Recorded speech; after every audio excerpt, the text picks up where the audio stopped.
It's the Foul Territory Playoffs Watch Along, aka a Watch Party. Scott Braun, Erik Kratz, AJ Pierzynski, and Ross Stripling coming soon to join us for this party as we get ready to watch a little Phillies-Braves action. I cannot freaking wait. AJ, you thought there was going to be a day you didn't have a game? Wrong. I voted to go over do a watch along on your game, so people wouldn't have to listen to it. That would have been great. That would have been even better for me. Just so you don't. I could have had both going. You could have. I think there would be a breach of some type of contract. Nah, so we don't do that. We listen to AJ, but just people need more AJ, so they're like, man, watching this Braves Phillies game, and I just wish Pierzynski was calling it. The best former Brave I know. Yeah, forget Frank Core. The best former Brave I know. You didn't want to let that one slip by. So this is going to be a good time. Anyone that's in the YouTube live chat at the moment, say what's up. And if you have some questions for us, we will answer them. Like Nick already chiming in. Did AJ finally get some sleep? Nick's a full-timer. His lighting definitely looks like... I did not get any sleep. No? Okay. Sorry. I wish... here's the problem. By the time we got done with our show today, our regular scheduled show that I had to do, it was already, after 3 here, and I had to go get some food because I hadn't eaten anything, and then, boom, Mark Wiener, our EP, will not stop texting me to make sure I'm, going to be here, which I told him I was. So here I am. Can't get your naps. That's an A-plus little score bug there, bottom right corner, too. Very well done by the fan. Yeah. Okay. Oh, look at what we brought. Look at what we just picked up on the screen. Hello, Mr. Ross Stripling joining us, the newest analyst on Foul Territory. Ross, how you doing? He must be where it's chilly. Not doing that good. He's been better. He must be where it's chilly, like AJ said. Chilly in Minnesota. Or San Francisco. It's always cold. No, he's in Texas probably, right? Texas was a little chilly now, too. Don't let these people fool you. It was last night. They had that roof open. I was down on the field. Yeah, it wasn't warm. I thought it was like 72 degrees. Dude, the wind was howling on the field. It was in the booth. It was hot. Why did MLB? I was like, oh man, I need a jacket. Why did MLB want the roof open? That's ambiance? No, because I told y'all on the show. Don't you listen to me on Foul Territory? You said they wanted the roof open, and then you said the Twins requested the roof open. MLB went to the Astros, and the Astros didn't have a good reason, so MLB made them open the roof. Oh, the Twins requested it. I didn't catch that part of it. I thought MLB requested that the Astros requested it, or that the Astros had to do it. The Astros had to because the MLB told them to. But if it goes to Game 5, guess what won't happen? That as you would say, that John won't be open. That's your first ever John. That's good because it'll be chilly. Hey. By the way, I guess we know who Kratz is rooting for. Why? I don't know. If I had a Brave shirt, I guess I should have put it on. I didn't have my mug I was drinking out of the other day. A little Phillies action there. Oh, this? All right, let's look through lineups, shall we? Let's see what the Braves do this time. Overcoaching. Ronald Acuna Jr., Ozzie Albies, Austin Riley, Matt Olson, Marcell Ozuna, d'Arnaud, Rosario, Arcia, and Michael Harris back down in the 9 spot. We go with this? Yeah, that's the lineup they've used. I mean, d'Arnaud's in because he's banged Wheeler in his career. That's why he's not in that's why Murphy's not in there. But other than that, this is pretty much their standard lineup they use the whole year. And they put Albies back in the 2-hole where he likes it and put everyone back in their spot. Michael Harris, best 9-hole hitter in baseball. Jeez. That lineup on, like, if you don't have Sean Murphy, an all-star, starting, and you're like, all right, I guess we'll go to our other catcher. It's Travis d'Arnaud. Like, are you kidding me? But there's 2 Sean Murphys, by the way. There's first half Sean Murphy and second half Sean Murphy. Okay. I still think second half Sean Murphy's. No, I know, but in the first half, he was maybe the best hitting catcher in baseball, and his numbers dipped off a little bit in the second half, giving you more of a debate for bringing in someone like Travis for a start like this. Chicken Strip's back. What's up, Ross? You hear us, dude? What's up, guys? Yeah, I think some malfunctions. I'm in my oldest kid's room. As y'all can see, there's a water cup right there. I should have gotten out of the screen. No. But, is that a changing table right there? That's a changing table. That's a water cup. That's this is hard to do. That's a sound machine. That's a lamp. There we go, lamp. Lamp. And, I love lamp. Yeah, you love lamp. And then that's a video recorder right there to see him when he sleeps. This is the only house that is available right now, so here we are. There it is. Well, I got my I scout thought reports ready. that was their master bedroom. Yeah, my wife. I sleep on the changing table. Gosh, I cannot figure this out. My wife sleeps on the crib. Yeah. What do you got? Gosh, you guys can't see it. I was hoping it's like glare, right? This is my Atlanta Braves scouting report, and that's my Philadelphia Phillies scouting report. Ooh. Honestly, it's probably good. It's a glare. People would screenshot it, take all the Giants in my notes. But I'm ready to go. I'm ready to talk. This is awesome. Well, welcome to the FT team. You are the newest, latest, greatest analyst for this game. So before it starts, this is actually the time, and you can mix it in obviously as we go, but is there anything that we should know about the scouting report that stands out to you? Both teams rake. Yeah. That stands out. This is, Kratzy, you probably were around long enough to see the red and greens, like sheets that have split into quadrants. Yeah. You have like red quadrants, green quadrants. Red is no-go zone. Green is safe. There's a lot of red on both of these. A lot of red. A lot of guys you don't want to throw heaters in on. A lot of guys you don't want to throw soft in the zone. It's one of the most unsafe scouting reports, two of them that I've seen. So it's the fact that they shut out the Braves in Game 1 is pretty impressive. Yeah, the only time they've ever been shut out at home all year. Do you guys still get the sheet? Maybe this is a catcher thing. The matchup sheet where it starts at like least good matchup to like the best matchup, and then it like filters in like the numbers and the colors and everything. So they don't show us that. I think the catcher gets that, but I think they actively keep that away from us because maybe they'll show us the good ones, but for guys like maybe me facing Harper or Schwarber, they're like, we won't show you your history. Stay with your strengths. Yeah. That they like to think that gives me confidence, but if anything, that puts me under feeling like I'm gonna get shelled out there.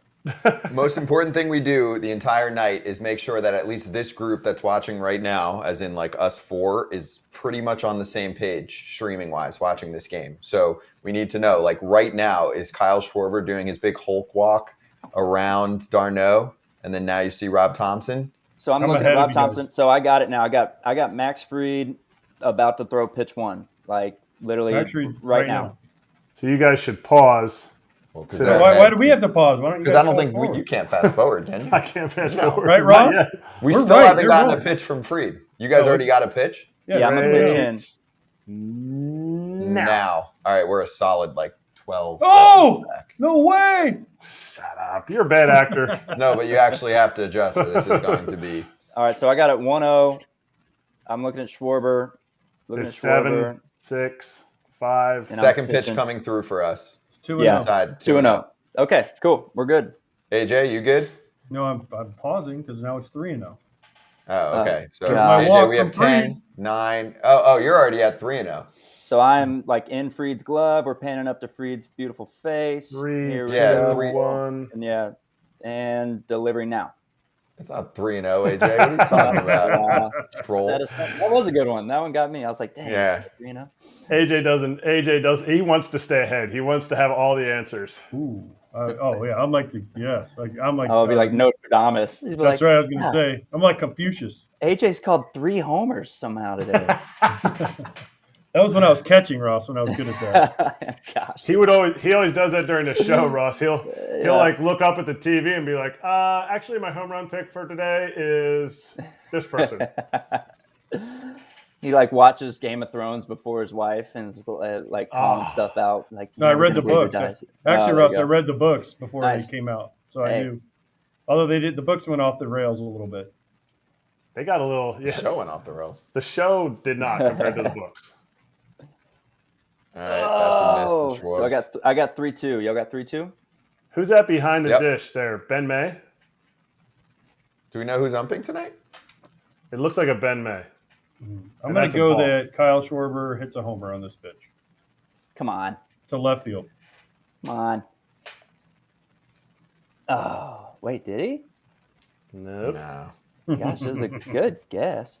But it was close. Hey, You're such a troll. who's a more dangerous 200 hitter, Max Muncy or Kyle Schwarber? That's something you have to answer. Yeah, that's we've been out of the game. I used to just call all curveballs to Max Muncy. Yeah. Schwarber, I feel like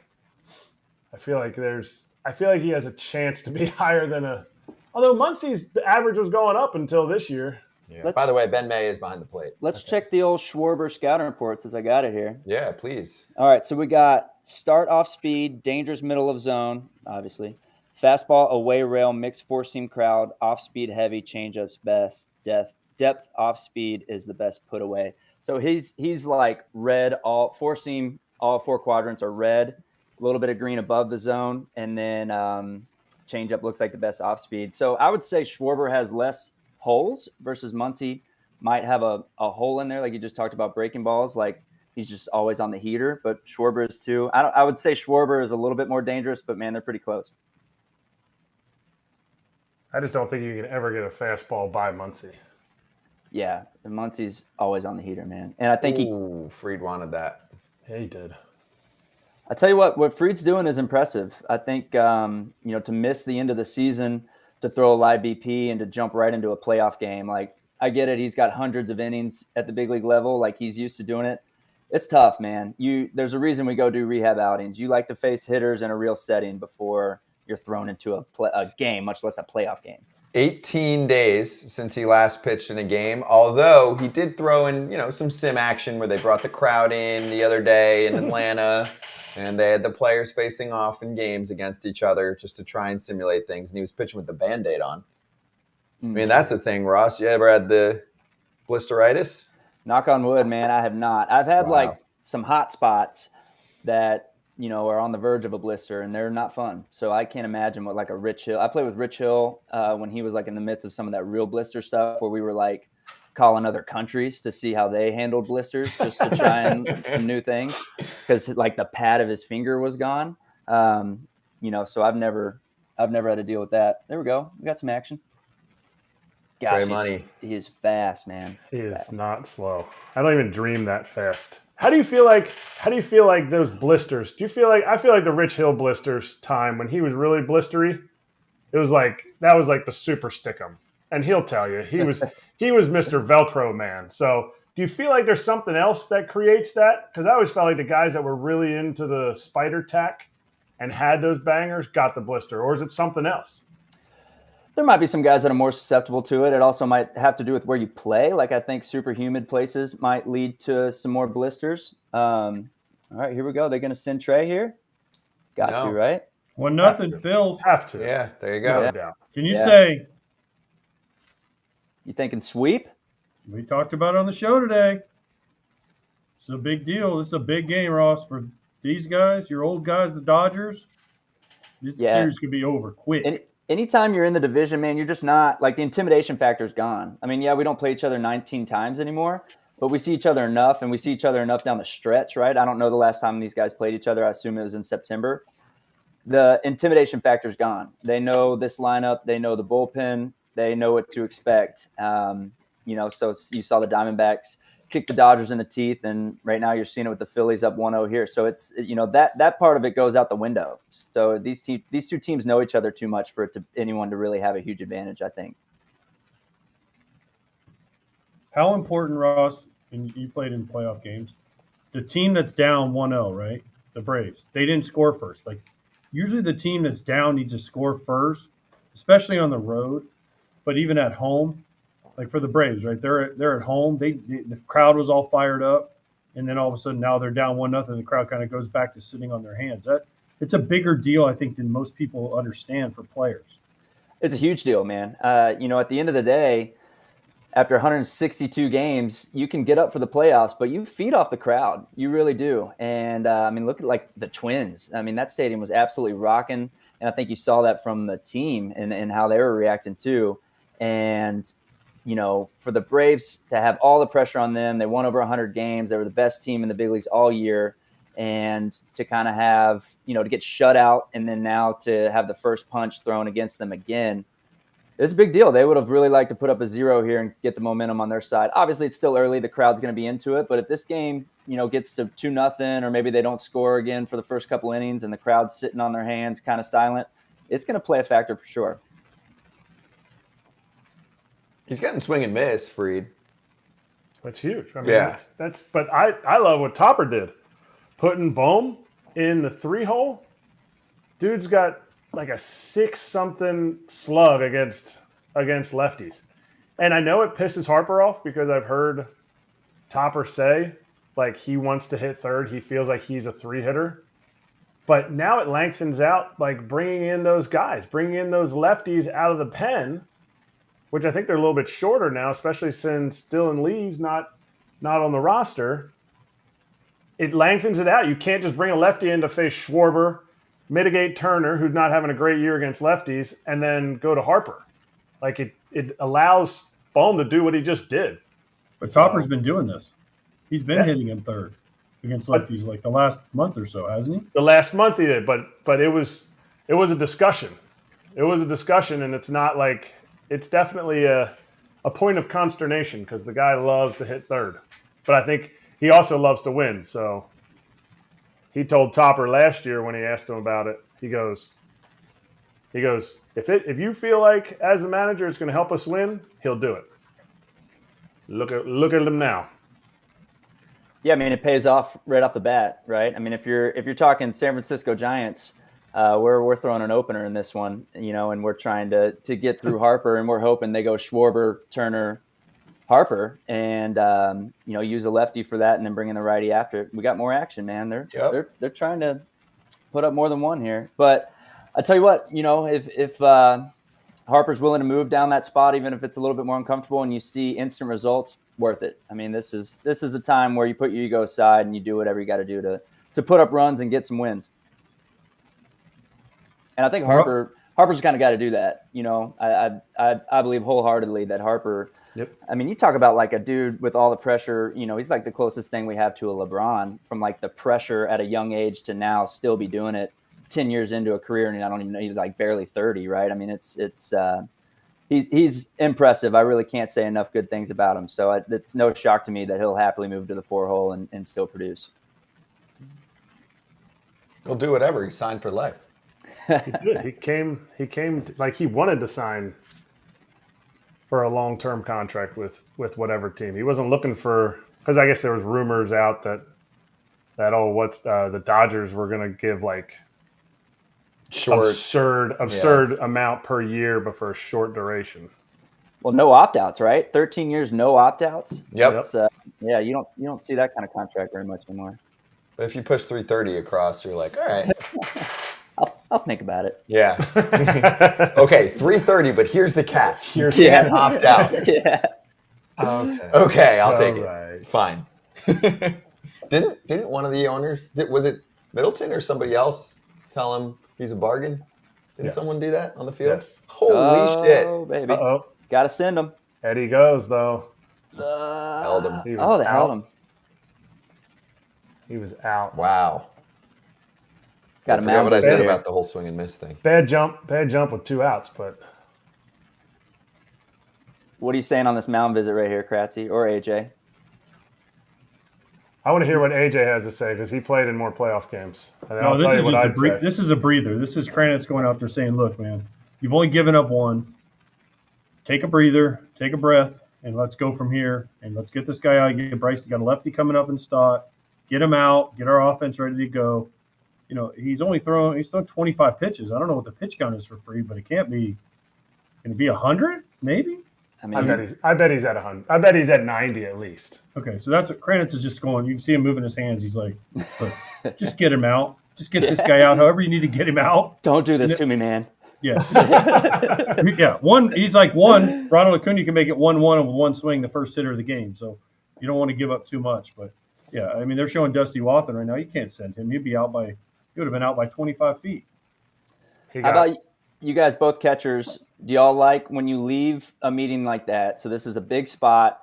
Do you like knowing the pitch? Like as you leave, you like, what do you want to go first pitch right here? Always, right? Always. I don't even give a sign, especially because my mind's still like, Ooh, they could be Yeah. relaying the signs. It could be the Dodgers. So we gotta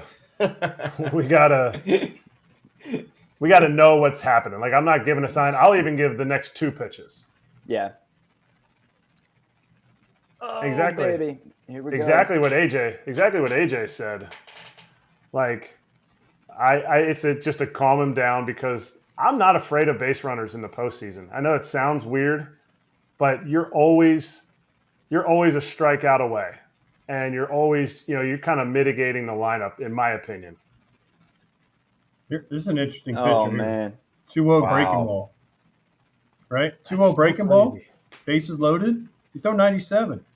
I know Bryson Stott's hit fastballs this year. But not against lefties. Yeah, it's left on left. He hit a grand slam on one. Oh, he's taking one all the way. Better take. He almost should be taking 2. Pimp take right here. Oh, close. baby. All his damage against lefties this year are on sliders until the first pitch grand slam he hit. So that grand slam scared them out of the strike zone. A 2-0 breaking ball? Mm-hmm. Nope. Well, What do we good got? job. Good meeting by Kranitz. Yep. Got him. Big. Oh, and he flipped it. All right. 1-0. You can survive Could've been 1-0. much worse. You can survive 1-0, but Hey, your offense hasn't shown up yet. you I give- think Acuna's in the batter's box right now. We're watching a commercial. Yeah. Acuna's he's ready. already got all his yellow Evo Shield stuff on. He has got chains popped. He is already in the batter's box. He's taking hacks off of Wheeler's warm-up pitches. That's how aggressive he's going to be here. I tell you what, though, if I'm Max Fried, I give up 4 hits and only 1 run. I'm sitting in that dugout feeling all right and taking some deep breaths and be like, all right, I'll survive that. I can get through anything, calm down a little bit, head back out there. I've never started a playoff game. I've pitched in a couple, but get through that first inning, man. Take some deep breaths and then start over. Almost. I can't imagine the adrenaline and like the lead up to it, and then to finally get that first one over with, and now you can like settle in a little bit. Ross, you feel like as a starter in this situation, you're in Max Fried's situation, you're sitting there like, all right, I'm fine. But as the inning gets closer to where, you get 2 outs and you're about to go back out, are you sitting there going, I got to really make my first, I got to get this first out quick, or they're going to start calling to the bullpen? Or do you feel like you don't, that's not in your mind? I think it depends on who you are. With me, that might be creeping in my mind a little bit. With Max Fried, I'd like to think that he's not thinking about that. I think that he's earned a little bit of a longer leash. But it is the playoffs. The phone calls come quicker. I think in his mind, he's probably like, all right, who's up first? Get with the catcher. What do we want to do first pitch? What do we want to do to this guy in general? Let's get this first out, string some outs together, and get this outing underway. I think most of us now, I'd like to think, are kind of training ourselves to think more positively, to be like, not let thoughts like that creep in our mind, and just be like, all right, I'm gonna get the first guy out, I'm gonna get the second guy out, I'm gonna get a clean inning, I'm gonna throw up a 0, and then I'm gonna do it again. And we know that thinking like that gives you much more of a chance of success than walking out there and thinking, hell, if I go 2-0 right here, the phone's ringing. Like, the second you start thinking like that, man, it can snowball on you. But that's good. That's good advice, though, because very few pitchers are Max Fried. And True. that's, Yeah. Some people think they might be Max Fried, but they ain't him. Yeah, agreed. At the end of the day, like when dads ask me about their sons pitching, or when a young pitcher asks me, anything really, I'll always just say, remember, every advantage is in your hand. The best hitters in the world still get out 70% of the time. You have every advantage. Hitting the baseball is the hardest thing to do in sports. Throw it over the plate and make them beat you. And then you pile on Max Fried stuff, and you can only have that much more confidence. So I agree. Nick Morris said, do we know if Max is on a pitch count? Fried. I don't think so. I didn't read anything. I mean, obviously you'd think, okay, the guy hasn't pitched for X amount of times, but he said he feels 100% fine except for the blister thing that he's working through. Yeah, So, but that's the thing. It's a thing. And it starts to get hot, no? I don't know. That's our bottom right corner. He never had the blisteritis. He gets hot spots. He gets hot flashes on his fingers. What are we doing? 98 up and in? Yeah. 3 straight 98s out of the gate for Wheeler. Yes. Jealous. You ever think about that Met staff? Like the Syndergaard, DeGrom, Harvey, Matz, Wheeler. It's pretty insane. And who was their pitching coach in AAA? No idea. Frank Viola. Really? Yep. Taught him everything they knew. Frank Sr. or Frank Jr.? Frank Jr. was still trying to whip up some knuckleballs. He was a White Sox for a minute. I mean, in the bushes. In the bushes. That counts. He gone. Yeah. Dang. Why throw balls? Just throw it right by him. Acuna last time clipped him on a curveball, so there's no way they were going curveball in that situation. I've always said if I could have anything, it's a heater that I can throw over the plate 2-0. That's what I want. The Walker Buehler, Wheeler, Verlander heaters that I'm behind 2-0. I can throw a straight ball in the zone and probably have a sub 200 average. That's the dream. You can do it. You can throw a heater over the plate 2-0. Yeah, I mean, you can do it. Yeah. No one's stopping you. Go peep those stats and let me know how they look. See how that green. See if I even see how do green it. that area is. Yeah, honestly, I would love to even know my 2-0 fastball usage. It might be in like the teens. I bet it's not very very high. Can I throw a backdoor fastball 2-0? Is that a pitch I can call? Is that on the pitch com? Can I throw it above the zone, but you swing at it? That's the one I really want. Oh, I will swing at it. If you're talking directly at me, I will swing at it. AJ, we're both swinging, so we got two swingers here. Yeah. One of us has 2,000 hits. One of us has a hair over 100. So, Man, Wheeler here we go. is a bot right now. it's so boring too. He's like, "Oh, this." Do you guys sweat during these games? Gosh. Sheesh. Perfect Ross, spot too, man. Just perfect. Yeah, that was beautiful. So I watched Wheeler quite a bit here in the last year, being on the radio with the Phillies last year. But like he looks, so his head's locked in to the target, Yeah. and then as soon as he turns sideways, it almost looks like he looks over at third. You ever talk to anybody that like does that? Watch right there. He looks over at third. Oh gosh, he does, doesn't he? He looks away from the target. Like I have heard hundreds of pitching coaches. Okay, hundreds is a lot. A lot of pitching coaches say you got to stay locked in on the target. You got to stay locked in on the target, and he's not. Is that ridiculous, or is there something to do with that? It's unique enough that there's probably a reason for it. You know, there's probably a like timing thing that he does, or maybe he feels like if he stares at his target too long, like, you know, so if you guys hit that, there's no way at 60 feet, if I'm staring down and away or up and in, you can't see where my eyes are looking. Can you? No, only if I you're could. staring. I used to be Really? able to. I used to be able to tell guys looking in or away. Okay. So Really? there's maybe a chance that he's thinking if I lock in on one side of the plate that they can pick up on that. So that's like a thing where he looks over early enough and then picks up his target again late.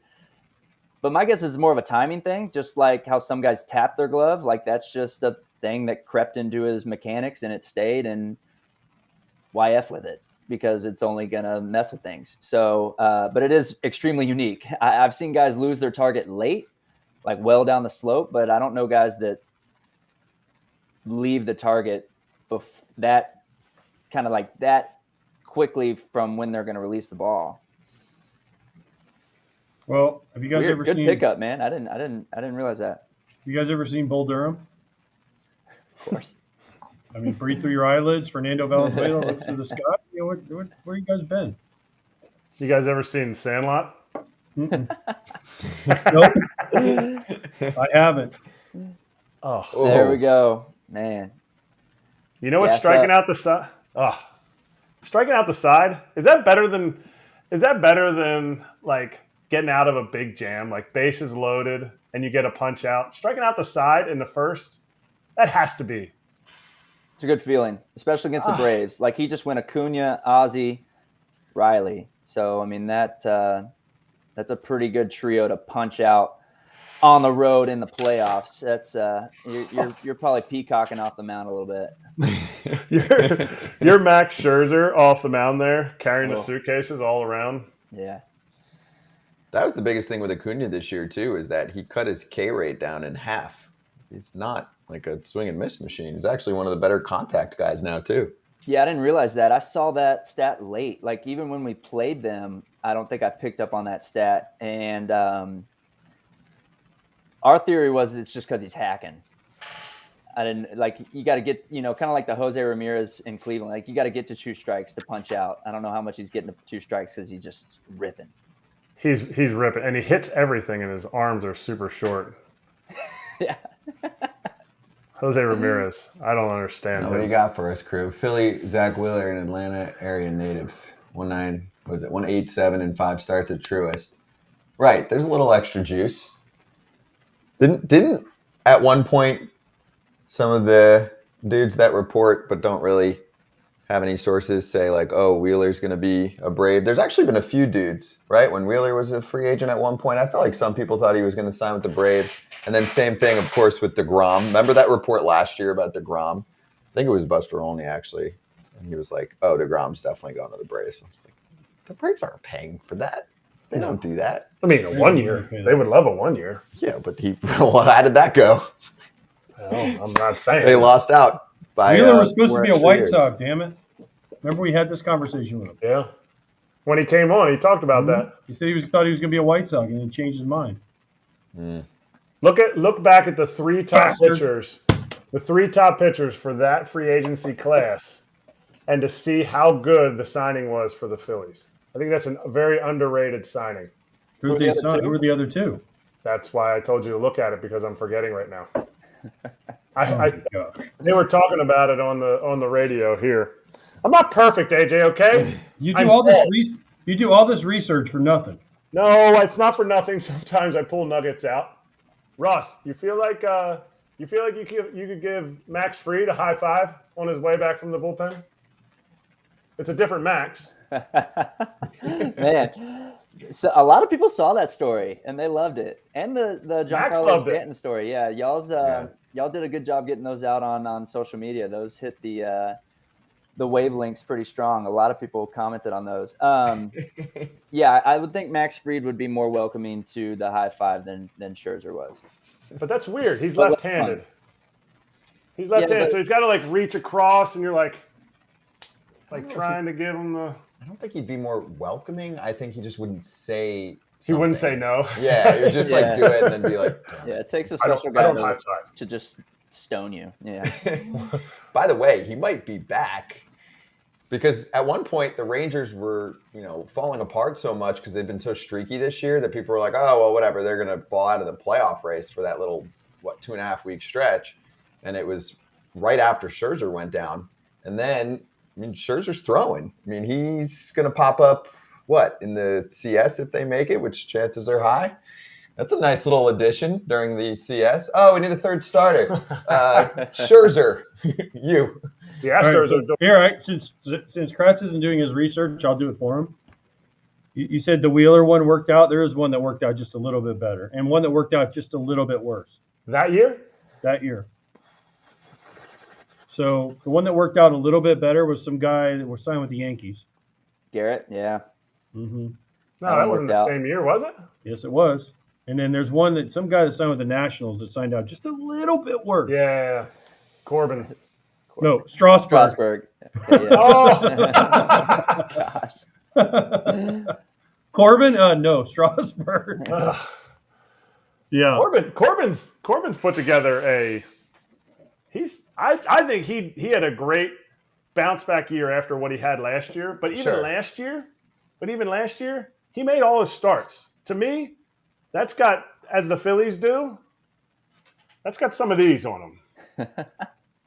Like, to be able to continue, because he was getting absolutely beat up in the media. He was getting beat up on the field. They actually had a worse. I mean, his ERA plus was better this year, but a worse ERA just because obviously ERAs were up this year. But That's 5.28. But look at that number is the one I like. 83? 31, Oh, yeah. 32. The last 3 years. 31, 11, Yeah. 33, 33, 33. Man, he's been one of the most durable pitchers for a long time. He's a horse. Yeah, he posts. He's The other 30 guy that does plus it every year. kind of a similar guy. I mean, way less of a contract, but similar guy is Jordan Lyles.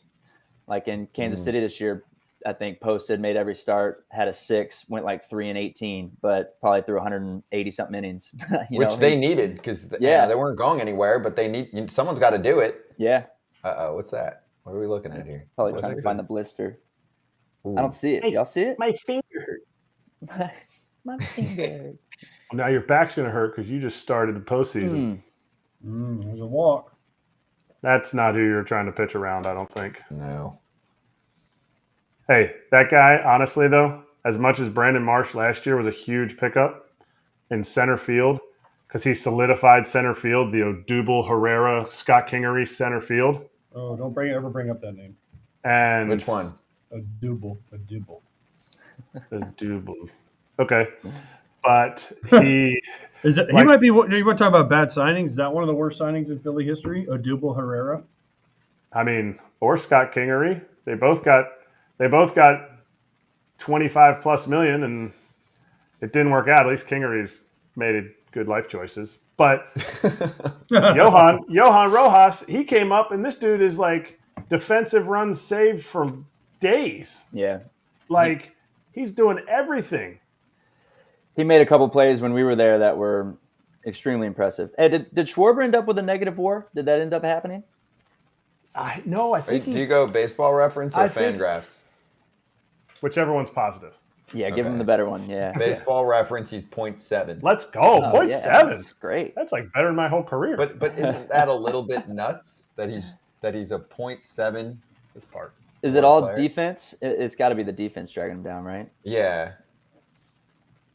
And he hit. What he hit? What he hit? Average. 197. 197 with Yeah, 40 WAR's something. not huge on BA on batting average. No. On But base, base 343, slugging 474, 817 OPS. I mean, The base running and defense is big. That's why I don't. That's why the WAR thing to me. I mean, Ross, you might understand it better, but the WAR thing to me is so walks are so heavily favored in WAR over everything else. Walks and the 3 true outcomes, are so heavily favored. And then defense, and let's be honest. I mean, defensive metrics are kind of subjective. I feel like a little bit. It's just, are you put in the right place by your team? He did. Whatever the catch probability, all that stuff is. It's a weird. I don't know. WAR to me is, I get it. I get why we have it, but at the same time, who are they replacing the guy with? Who are they replacing Kyle Schwarber with? Some dude from AAA? Well, guess what? Kyle Schwarber is going to be better than him. Kratzy. Exactly. That would be like, my WAR would have been so much better if I had Erik Kratz as my backup. I think how much higher it would have been. I am the R in WAR. You're the replacement player. I am the replacement player. You're the scabby. Hey. Yeah. Whoa. Yeah. Jeez, man. I don't know what I said before, but Hey, you can make a living being the R. There's nothing wrong with that.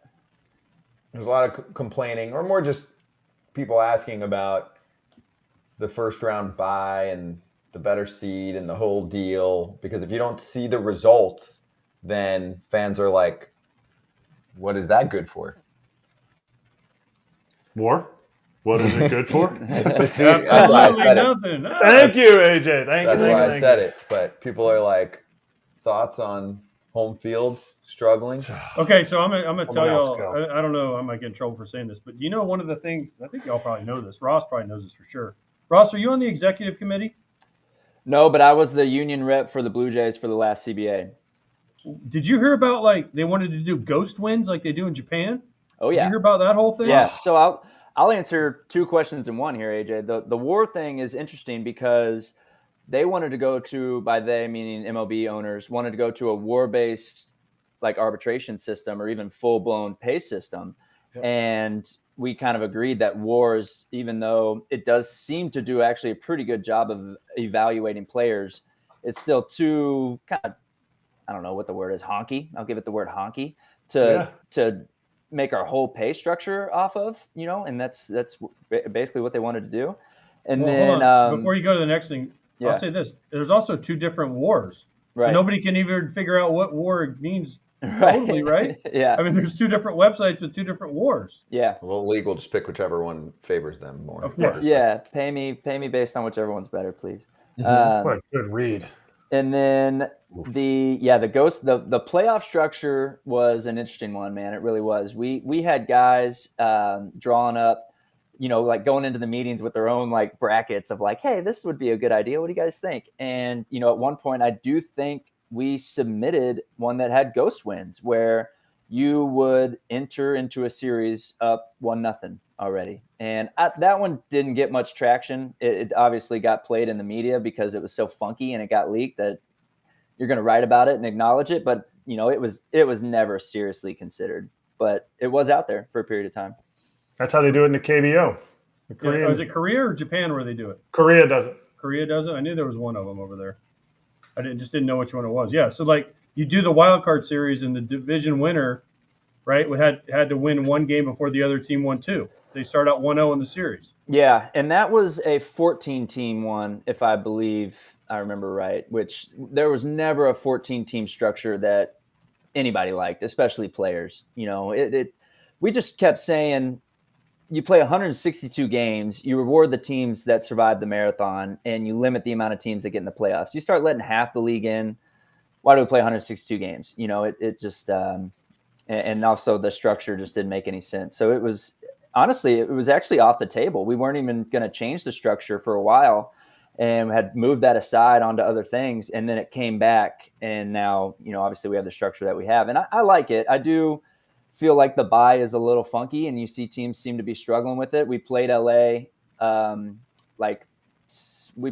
last series of the year. And I was talking to some of my old teammates and coaches, and you could tell they were struggling with what to do for the next 5 days. I mean, I think they had 2 inter squads. I think they even let fans into the stadium to watch it to try and get some atmosphere.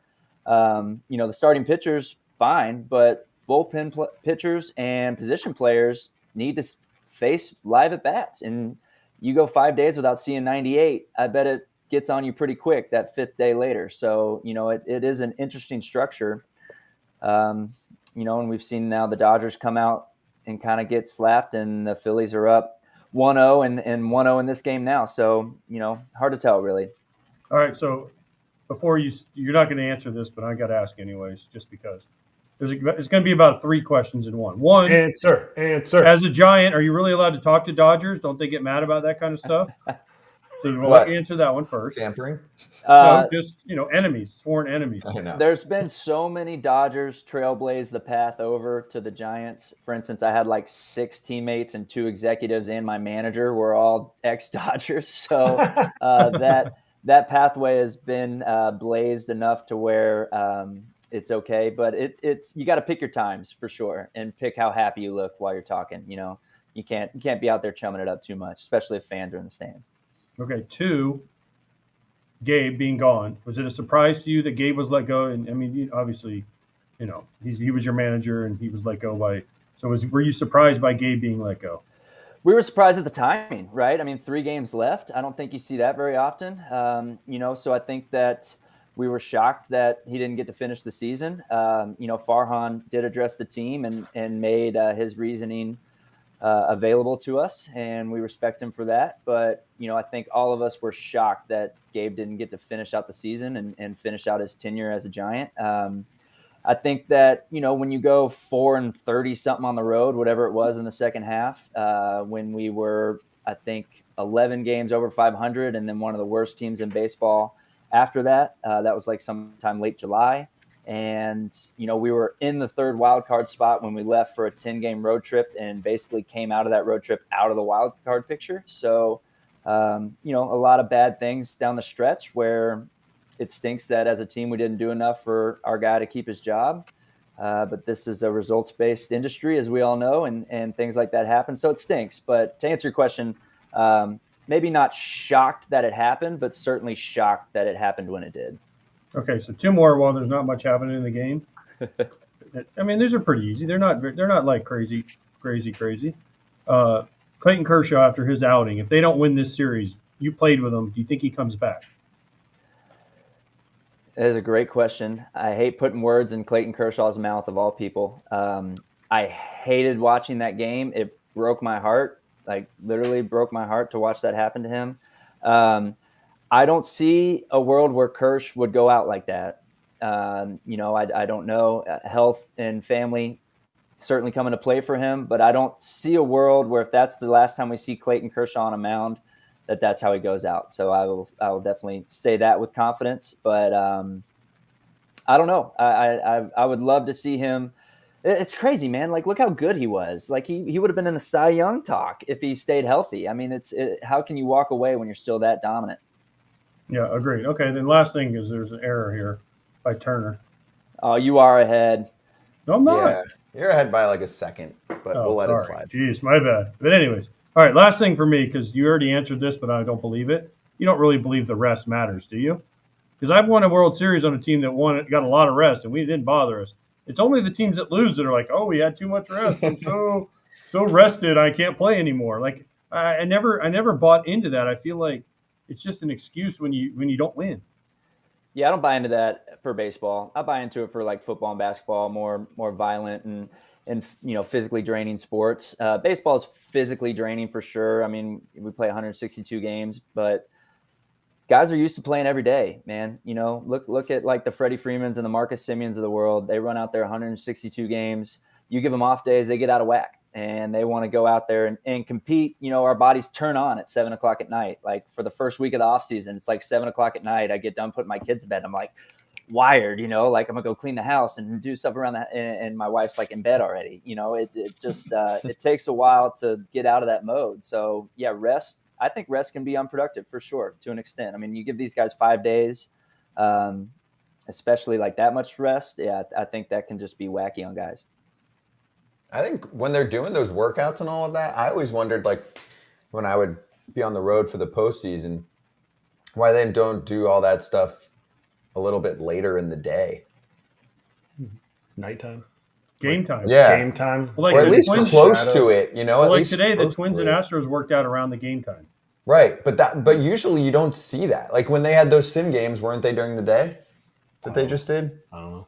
So, because that's the thing, like, how guys say, oh, in spring training, like, I train my body to wake up at the crack of dawn and blah, blah, blah. And then the season starts and everything changes. It's like, well, the same thing with the playoffs. Like, don't you want to keep your body clock, like, to playing night games? Because yeah, sure, if you're in one of those series where you're playing at, like, 4 o'clock, okay, different. But, I mean, for the most part, you're playing at night. What a pitch right here, guys. Whew. That's elite. He should just do that every time. This is going to be a tough night if he's pitching like that. That's a good catch. As you guys know, I imagine that's not an easy one to snag right there, like the up and away dart at 98 and make it look like a strike. That was actually my zone. I could never catch the low ones. I got all my points up top. Really?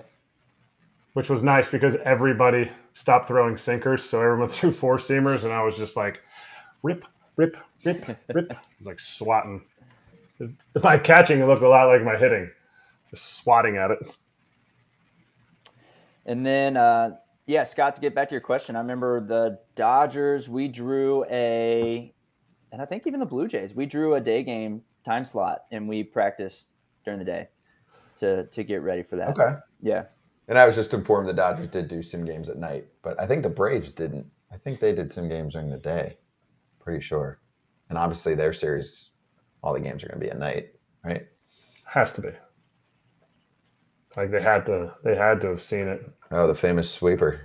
There's gross, man. Yeah. That's gross. He's just going to punch out the world. What did Olsen do? Or is Olsen on first? I missed. Error. He hit the yeah. ball down. It is incredible how good Zach Wheeler has become. Or has he just been this good all the time? And they didn't unlock him with the Mets? I mean, oof. Man. That seems to be a theme, no? He is lighting up that lane. Seems to be a theme. Yeah. He's lighting up that lane, and they're not laying off of it. He's just going to keep going to it. They're not seeing that. It looks so Syndergaard wasn't a Met, though. He came over in the R.A. Dickey trade. Right. With Darno. With Darno. That's why I brought it up. Yeah. Yeah, but he was a Met in the big leagues. Yeah. And in the minor leagues, no? Quick for a minute. Double A, triple A. Oh, I mean, Wheeler was a Giant. was he? Yeah, he was traded. Like a regular sized person, but he played for the Giants, or an actual Giant? Actual San Francisco Giant. Zach Wheeler traded in the Carlos Beltran deal. Really? Yep. Wow. Ross, every time you took the field and you looked over the left field corner, were you amazed that they retired my jersey up there? I was. Yeah. It shocked me every time I saw it. Right? And me too. Yeah. I couldn't believe it. They didn't even invite me to the ceremony, which is even crazier. You were playing. That's true. They retired it while I was still playing. Good. Yes. I tell you AJ. what, how Barry Bonds hit 700 whatever homers there is incredible. I played there plenty as a Dodger, but now to be there as a Giant, it's you try and go out to like right center, right field there. I saw like 3 homers all year there. I mean, it's amazing. Listen, I was there in 2004. I was there in 2004 when he hit. Good for you. He walked 250 times. It was Amazing. Absolute fucking joke is what it was. Cheese right here. Or bounce it. Eddie's swinging. He Yeah, might throw the obviously. rosin bag. Eddie's swinging. I think it looks like they're going. Oh, Eddie take. I like that. It's okay. No panic. We'll get him on the next pitch. Don't worry. Yep. 98 at his face. I think that curveball was to set up. I'll ask the pitcher. I feel like that curveball was to set up the speed ball that's going at his eyes. You think you're going another breaking ball? I think you go up, man. It's just been unhittable so far. Wow, they're going signs with Yeah, their they're going fingers. signs. I just saw that too. Yeah. So Ross, last night on Wow. Oof. Oh, jeez. Is that 6 punchy, 6 Yeah, I was out. gonna say, is that 6 punchies? So last night on our broadcast with Wainwright, he was talking about the pitch comp and how he thinks it's going to be a problem because you get in these loud stadiums and you can't hear. And he was like, I pitched in some loud places this year, and I had it on he's like, I liked it between 12 and 14. And he said sometimes he had to put it up to 20. Yeah. And he couldn't hear it. So he thinks that every team's going to have signs ready, like we just saw from the Phillies. And we saw it, I think, last night in the game. I think it was Pablo Lopez. At one point, they had to go to signs because he couldn't hear the pitch clock. It was like a big situation. Yep. So, I mean, do you think that's going to be a problem as we get deeper and deeper into these postseason games where guys just aren't going to be able to hear? Yeah, I think it's possible. I mean, at 12 to 14 is pretty low. You get to 20, it's loud, but you get that crowd noise mixed in. It's hard to hear. Even that thing like basically stuck to your brain. It's just hard to hear. And that is the way to do it. Like I've had to do it a couple times and you can hear when you do it. But I think it's going to be a thing. I don't think you're necessarily going to see like a lot of game stoppage with it being an issue, but I think you're going to see a lot of this, just like glove on the head to hear the sign. So I think like visibly you'll see guys kind of battling with it, but I don't know that you'll see a ton of like pause, switch to signs, that kind of stuff. Now, it might happen, but I would say most of us have been able to kind of get a feel for it so far through using it, and will be able to kind of battle the noise. AJ, we have a question from the crowd. Connor, Uh-oh. were you shocked that Jorge Polanco bunted yesterday? With No. an LOL after it. I know you talked about it on FT earlier today, but some people have to work. Was I shocked? Honestly, yeah, I was. We talked about it during the game. The reason I talked about it was he had as many bunts as Scott Braun has career at bats in the big league, 0 this year. Okay, As many triples as I have in the big leagues? Yeah, exactly. another great point. But you played, so I have respect for you, Kratz. Whatever. I And they built only the had microphone 12 that on the year, bunnies- so the Twins don't Sure. bunt and the Twins don't steal. And when he did it, again, we talked about this on Foul Territory, Ross, and you obviously probably weren't listening, but I was sent information that the win probability when he bunted went up and the run probability went down at that point. And I'm like, don't they go together? But because of the bunt and moving it to second and third, it helped you add on runs, but it doesn't help you necessarily score runs. I don't know. It's No, still a no, shitty, the other- you know what? Though? That's a shitty answer because, like, I don't want to accept that. Like, that's where in my I can mind, send you we've what had- I was sent. I can send you the probabilities. I understand. No, that's fine. I'm just saying the fact that like we're talking like that is makes the game a little like we like numbers. It's too nerdy for me. Okay, but Like, here's the thing. Did you know that? Ross, it's let me ask you race this. to I asked- win? Like I know, okay, but I do you asked think Adam. we should That's bunt? why, but that's how the managers manage. I know, but Let me ask you this, Ross. As you're a pitcher, okay? He is. You have first and second, nobody out. The two hole guy lays down a perfect bunt. Now it's second and third, and you got to face the 3 and the 4 hitters for the other team. Let's say you're facing the Dodgers, and you get, I don't know, Will Smith and Max Muncy. Mm-hmm. Which do you feel more comfortable with? First and second, and 1 out, Polanco flies out or strikes out, or second and third, 1 out, 3, 4 guys coming up? Gosh, that's actually a really good question. I have always been, please bunt the ball. Please give me a free out. Like, please. I will gladly take one of the 18 outs I'm going to get today for free. And you know, gosh, that's a good question because of the caliber of hitter you're talking about. Like, if you're telling me that I can get the 2-hole to give me a free out and to be at second and third with 1 out versus to take my chances facing whoever the 2-hole is, usually that team's best hitter, first and second, nobody out, where he might do damage. He might hit over the fence. He might hit a double, whatever. And all of a sudden I got 2 runs on the board and he's on second. I think I'm taking the free out, and maybe the next guy hits a sac fly and then I get out and I give up 1 versus the potential of the 2-hole getting another hit. And now I'm looking at a crooked number. So I'll stick with what I've always thought, as I've kind of thought out loud here, is give me the free out all day. Except Altuve leading off yesterday. Yeah. If your third baseman's backed up, didn't you say it, AJ? Well, his third baseman is in the Crawford box. He was. Because we showed it from behind third. He was. Yeah. You know how you have to have your feet in the dirt? His heels, the third baseman was Farmer. His heels were literally in the dirt, like on the cut. Yeah. And Altuve is like, oh, geez, if I just get this down. He did it. And as the same person who texted me those win probabilities and run probabilities said, if Jose Altuve can bunt, then everyone else can bunt. Bryce knock. He's got some playoff flow. I didn't realize how long his hair had gotten. Yeah. It was like last week he got a haircut. The dude's got a absolute vitamin E like proficiency.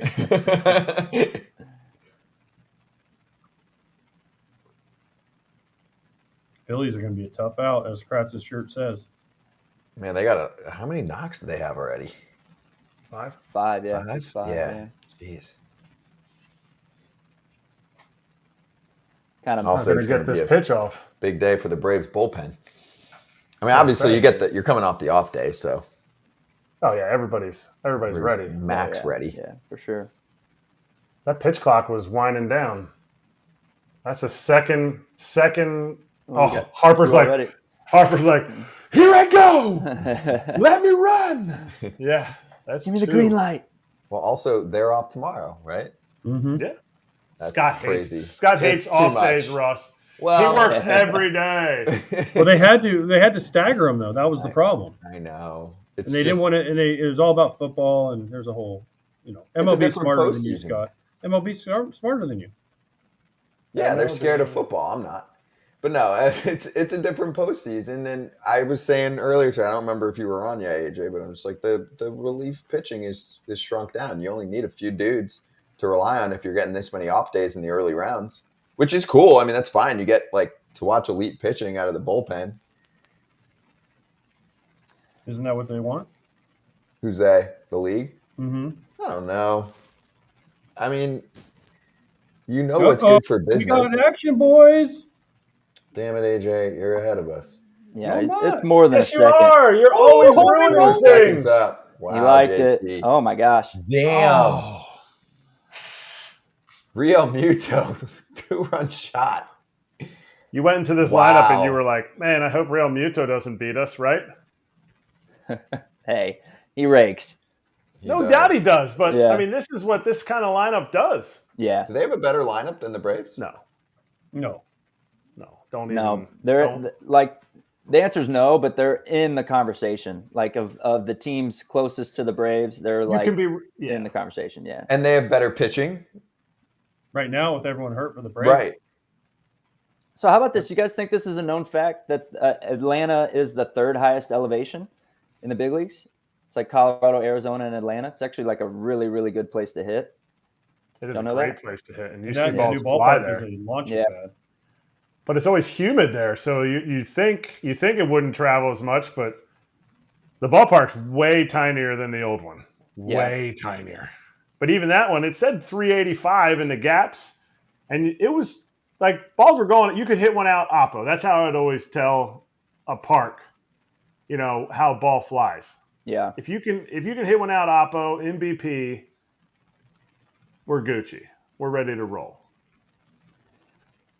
As two catchers, it is such an advantage when your catcher can rake. Huh. Tell me about it. Man, like Tell me about it, Kratz. How do you feel about it? yeah. I feel great. I raked in AAA. What's AAA? It's that league that you sneered at every time you went and rehabbed. I was there 3 years, asshole. Well, you sneered at it. I was there 13. No. Two hole. Oh boy, Max Fried ain't gonna make it very long. By the way, People are surprised right now by what's going on here. For me, there you go. John Yeah. Heyman finally did it. what? Read that tweet. I see it. All right. Tip of the cap to the catchers and who's left in the postseason. All the good dudes. Jeffers, win. did Jeffers hit the grand slam yesterday? That's Jeffers, wasn't it? That was Garver. That was Garver. Yeah, Garver. Mitch Garver. Jeffers hit one in the wild card. Okay. Hit a No, he dinger. didn't. Hit a homer. No? Oh, no, he Grand didn't. Slam. No, They no, only not scored- a. They won not- what 2-0 and 3-1 or something like that. Didn't he hit one? Didn't he hit the other one in the second game in the 2-0 game? Not a Grand Slam. No, dinger. Oh, Oh, we got action. Solo. We got action. Tonkin, Michael Tonkin. The honky tonk. The real point though is it's not like the Phillies lit up the world the other day. It was 3-0. Oh, they 3-0 just already. manufactured. They manufactured those runs. But the It's thing 3-0 is, now. but the Braves are going to have to win some 8-6 barn burners. Braves can't hit. We were talking about this a little bit, mostly talking about the Braves, even though they're just a solid, well-rounded team. But like, what was the last team that like slugged their way to a World Series that y'all can think of? Like, There it hasn't really, been one. Yeah, it really, There really doesn't isn't happen. one. Yeah, it doesn't happen. Like the and I'm 90s Indians were like the last team that tried it and it never worked. Yeah, I was gonna think like the Yankees maybe with like Yeah. that A-Rod Teixeira team. I mean, I don't know. Yeah, but look at their starting pitching. Was it CC nasty? Burnett. Yeah, I mean, they had some good they had some good pitchers. yeah. It's just it's the saying's been around forever. Good pitching beats good hitting. It's just so hard to slug your way to a World Series, and what the Braves did to them in Game 1, where you got, I don't know, what was it, 7, 8, 9 arms run out, and you're getting a different look at every at bat, and you don't really get to settle in. The Giants tried to do that over 162 games, a tough task, but in the playoffs you can deploy a strategy like that, and it's tough on offense, man, and it's really hard to slug your way through the playoffs, and the Braves are kind of built that way. Obviously, they're very talented, but they hit so many homers and rely on the home run so much. It's hard. I'm not saying they can't do it and won't do it, but it just, you don't see it. So if you're going to kind of prick them anywhere, that's kind of where I would do it. But they don't strike out much, so it's not like they're not like the Twins where they're going, oh yeah, we're swinging for the fences kind of thing. Yeah, they don't strike out a ton. Do you feel like Gabe? You just pointed to it, and Gabe has had a history besides 107 win season that he had. Phillies when he was here, two Septembers, crash and burn. This year, you said you guys were like 4-30 in your last 34 games. Do you feel like the way the game is deployed there from a bullpen standpoint, that's why you get those results in September? Man, great question. I don't think I knew that Cap had 2 tough Septembers in Philly. We essentially rocked 2 starters, Alex Cobb and Logan Webb, for the majority of the year. And then Cobb got hurt at the end. We missed him for the last 2 or 3 turns of the rotation. And that's just a heavy workload, man. You get 1 extra arm in September. You don't get 15 like you used to. And you get to September and guys are running on fumes and they're maybe pitching in roles that they're not necessarily super familiar or comfortable with, and games that really matter where the pressure's really on. It's tough, no doubt. You know, I don't have all the answers. We certainly weren't scoring a ton of runs, so we were doing everything we could on the run prevention side, to put up zeros. No way that's gone, is it? Okay. Nope. And you know, we just it was like we couldn't look to the next day. The Giants were always like, what do we have to do to win today? Which is how you should be, right? But to an extent, you got to have a bigger picture. And we just got into this mode where we thought the only way we could have success is we got to like hyper focus on this day. How can we win it? We use everybody we have to and can today to win this game, and then we'll deal with tomorrow. And I think when you just kind of exhaust everyone every day in that way from the top down, you get to September and we were just we were kind of out of gas, man. We just weren't like a high functioning team that could do any damage, that could get big strikeouts when we needed, et cetera, et cetera. And you know, I think you saw that in our results. That is a great explanation of something I've tried to explain to people. You're so smart. Ross, let me ask you this along that line. He's got to jump though, AJ. So this is last licks. It's gonna Last be question. quick. It's gonna be quick, but I've always asked. I want to know this: the Dodgers and Giants. Okay, you said the way you were built. The Dodgers and Giants were kind of built similar, like platoon advantages, right? So How come the Dodgers don't run out of gas? Is it because of? I don't want to put you on the spot here, but is it because of better players? Is it because of deeper rosters? Higher payroll. Phantom IL. The Dodgers and Giants, they do kind of the same thing, right? I had to. No comment there. You know, but you know what I'm saying. I do know what you're saying. I'm happy to talk good about the Dodgers because I was a Dodger for a long time. I saw that organization from the inside out, was drafted and developed by them. That team that won the World Series in 2020 had like 19 homegrown dudes. You know, they go out and get Freddie. They traded for Mookie and then extend him. But like at the end of the day, like Buehler, Will Smith, Cody Bellinger, Jock Peterson, Kenley Jansen, Clayton Kershaw, et cetera, are drafted, developed, homegrown guys. And they're just really good at what they do. So that is a huge part of it. You're platooning elite players or very, very talented utility players like Chris Taylor and Kike Hernandez. And they're just kind of, you know, them and the Rays are kind of the best at it. And the Rays do it with more obscure players. But the Dodgers do it with all-stars. And that's a mixture of developing really well and having a high payroll. And, you know, the Giants are another team that deploys that strategy, but there's certainly others as well. Most teams will, you know, try to get the best matchups for their players. But I don't know, man. You know, the Dodgers are just well-oiled machine. They've just drafted and developed extremely well, and then they have a payroll that allows them to go get all-stars every offseason. So the Giants are certainly deploying a similar method, just maybe with a little bit more conscious of the wallet, I guess. I don't know how I'd word it. By the way, Ross, before we let you go, 1-for-1 with a walk off you, 1,000. Really? Oh, yes, 2,000. Sorry about it. So a single? Is that a single? Single. 1-for-1 with a single? And RBI, a walk? That's what's RBI amazing. and a walk. Yeah, The walk's amazing. The walk is way more amazing than the single. So 1-for-1, 2 at bats, so single and a walk? Yeah, and RBI. Don't forget about that steak on the end. Dang, man. I know. I just had to look it up because I'm like, I know. I swear I had to. You were at the Dodgers. You were obviously young. All-star. Yeah, but 2016. 2016, yeah, rookie year. You took advantage of me, man. I was a young guy trying to get I also going. hit about 207 that year. So thank you for the one hit I got. Gosh. Needed it. So I had the homer bug this year, the Lance Lynn homer bug. And there's like multiple guys in this playoffs. Evan Longoria's one. I think he has like 9 homers, one off me. There's like all these guys that I'm looking at. They all have like hardly any home. Harold Ramirez for the Rays is a guy that hits like 5 homers a year. He had 2 off me last year. I hand them out. So you were greedy and you took one, but it's okay. You hit me, Ross. I didn't know it, but you hit me. That's actually very rare. I bet I only have 3 or 4 hit by batters in my career. I feel like I'd remember that.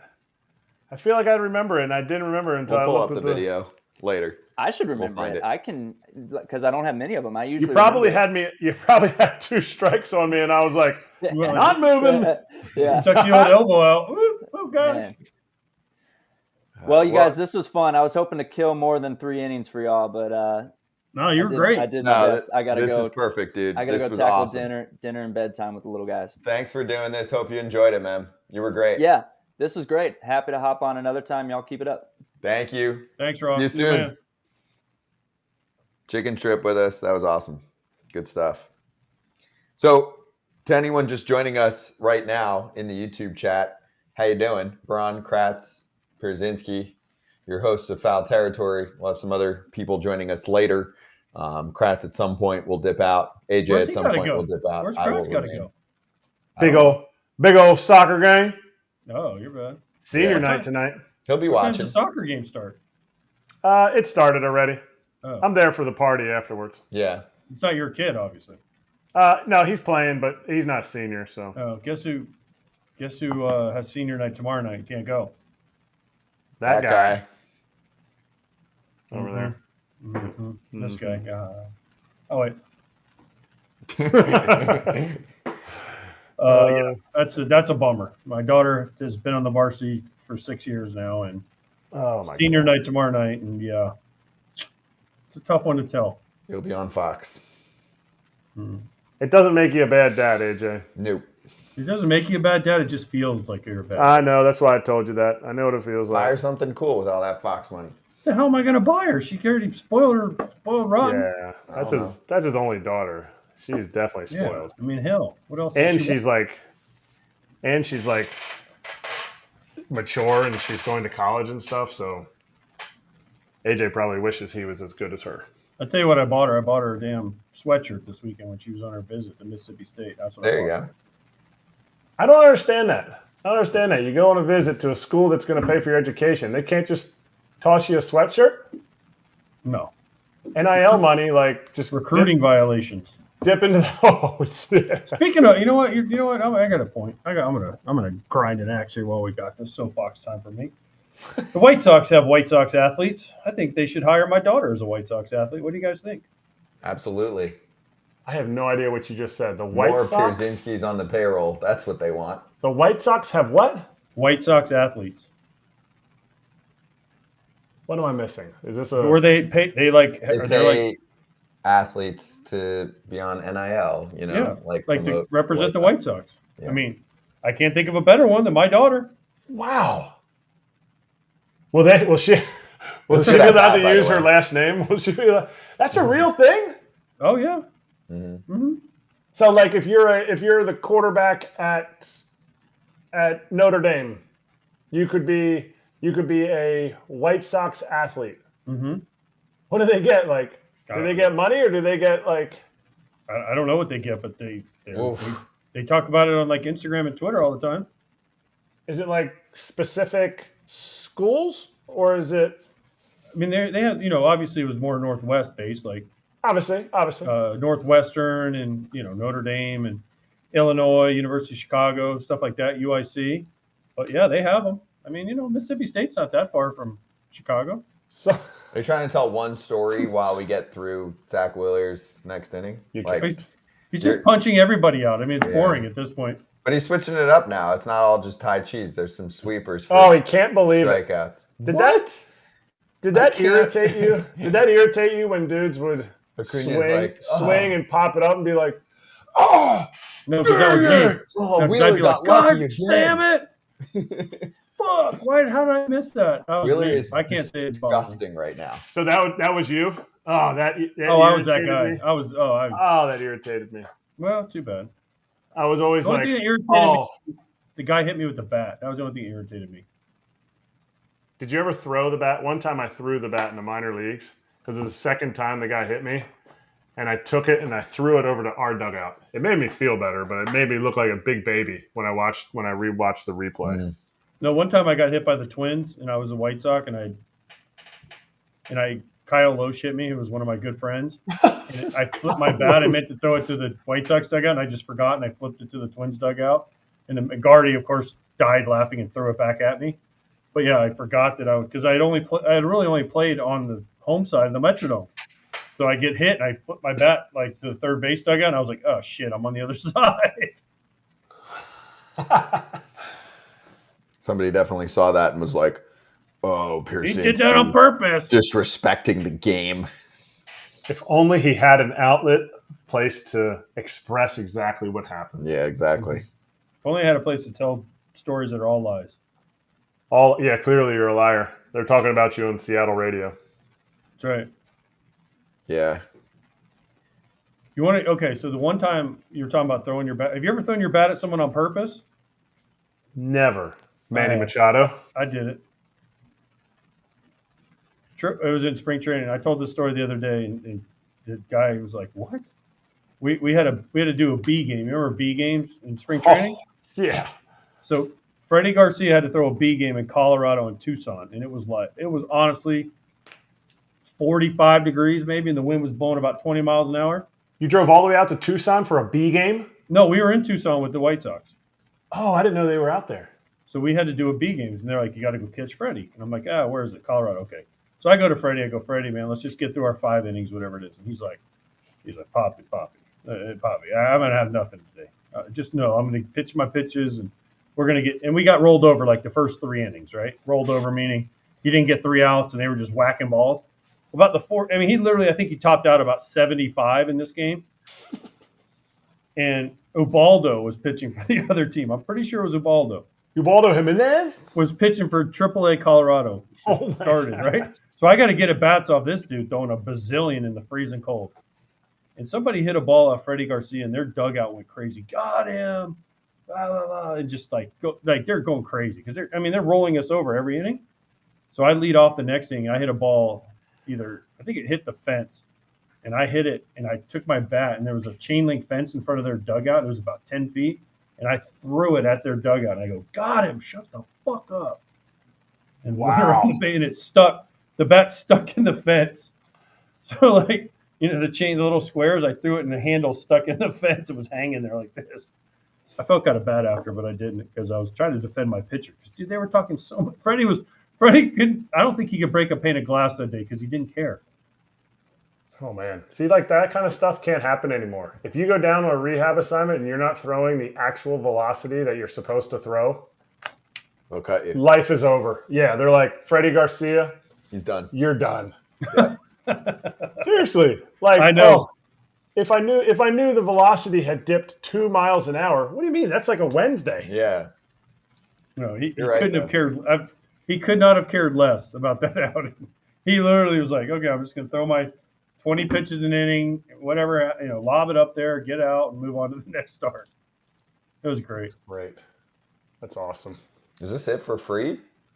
He's got to Depending on how get long it takes? Schwarber, right? No, I'm saying this inning though. Oh. He's at 80 pitches. Yeah, he's at 80. So yes. Yeah, this is it. I saw. You remember Rubio Durazo? Yeah. He had a Diamondbacks. He had a cousin. Yes, he had a cousin, Ernie Durazo. Ernie or Eddie Durazo? What? Anyway, A Rubio Durazo, big lefty guy for the Diamondbacks, gigantic guy. Yeah. He may or may not have been gigantic. He was. Yes, he was. But his cousin got thrown out of an inter squad game. What? Inter squad tossed out of the game. The only thing I can how does that happen? The only thing I can even think that's close to that was is before your time. Remember Joe Mays? Probably before your time. Pitcher. He was like a sinker baller with the Twins, and I think he. I don't know. I know the It Twins. sounds And familiar. I mean, everyone was a sinker baller with the Twins. yeah, and then there was a guy named and the Brewers. Chad Yeah. Allen, another guy named Chad Allen. And we were teammates, and we were in double A. We're in spring training. And Chad Allen hits a homer off of him, and he pimps it. He flips his bat, and he gets to first, and our field coordinator yells at him and calls him out for pimping his home run and wouldn't let him run around the bases. And he stopped him, and he's like, "You're out of the game. You pimped it off your teammate." And they stopped the game, took him out of the game for hitting a home run off his teammate. Oh my gosh. Oh, yeah, it was different back then. All right, we got comments flowing in. All sports best. What kind of rally tactics should the Braves use to wake up the bats? Anything y'all do for good luck? And picked up Bounty. The Braves might as well just leave. They ain't even trying. I mean, I think they're trying. I think They're trying. I think most people that try against the stuff that Zach Wheeler is throwing out there at the moment would be failing miserably.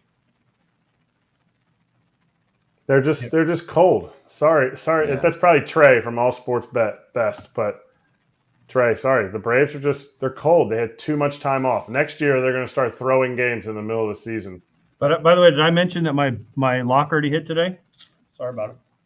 Yes, thanks for mentioning it now. I don't think that yours is going to hit though, Kratz, because I going am back out. You need what? Another K? I need one more K.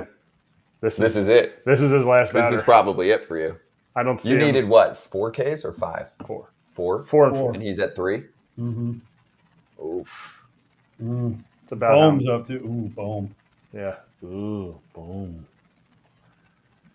Although they may let him face Harper if Bohm gets a hit here. Wait, did you have a walk? I had a walk too. I Freed did. walked the guy. Yeah, I had Just a Freed or Wheeler too. You guys always have Free. a walk. Oh, okay. Not always, just for the people that it applies to. He's walked at least one guy in every start since he's come back. And he walked one. And he walked one. And it was Johan Rojas. Yes, it was.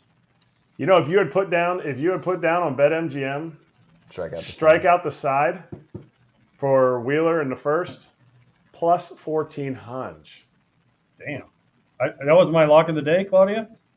What? That would almost get me back to even.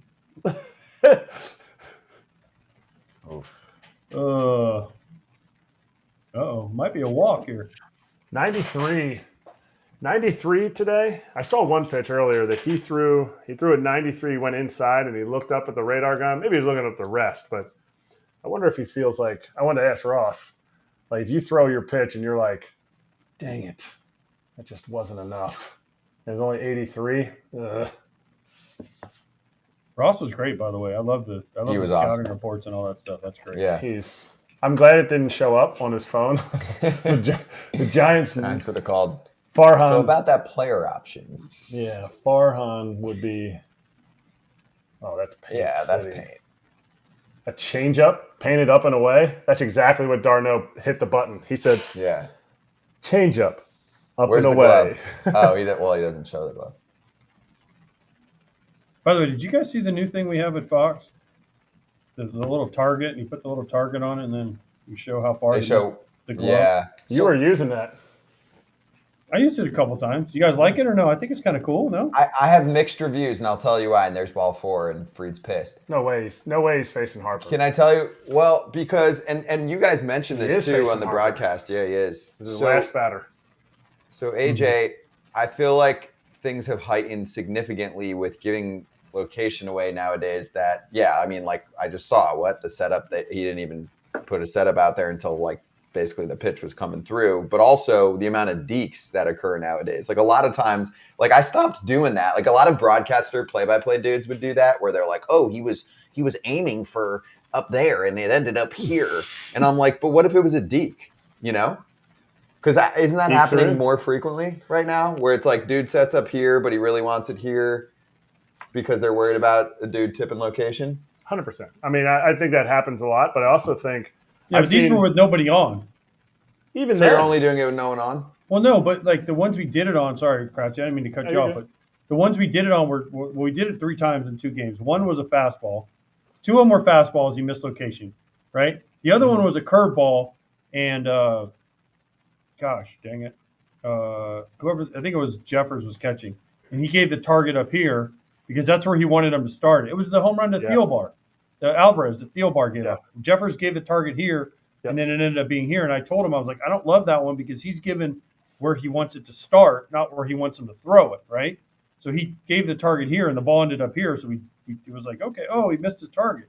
Well, he didn't miss his target. But like the one last night, the Farmer, it was clear as day. Maldonado gave a target here. Let's see, trying to get on screen here, and it was like way over here. Those are the ones where you really see it. 100%. I think it's cool because we always talk about it. Oh, he missed his target. Well, how do you show that? It's kind of a cool little tool. You can put the ball where the target was, and you can show how far he missed it by. And that tool actually in algorithms now with some of these teams in their analytic departments are coming up with algorithms of where the pitch was supposed to be and where it ended up. And they're basing that on how they're trying to come up with a value of how catchers call games, whether they call a good game or a bad game. I don't like the algorithm, but that's part of the algorithm. I mean, how about the pitcher threw a good game or a bad game? Yeah, I mean, you mean if he actually hit his spot? But Dealbar was actually the one I was going to use the example of because he has to start. He has to start that pitch high because that big banger comes down. So you're exactly right. Well, Big Kratz, pitch. you're screwed. Big pitch. That's the worst case scenario for my lock. Oh yeah. You got I was some I was contact. hot You're done. coming into the end of the season. You're done. Just for that, You're out. I'm going to leave. You should. Wait, are you leaving with just Scott and I? Just leaving with just you two. Sorry about it. I What, you am want me to get sorry Reno about- in? You can't do a game without someone else? I need a third person now. Yeah. We'll get one eventually. Robert Steinbacher. If the Phillies win, is Schwarber a Hall of Famer? No, No. not yet. No. If he plays No. 10 more years and No. hits 500 more homers? No. What if Schwarber hits 500 homers? Let's say Stanton.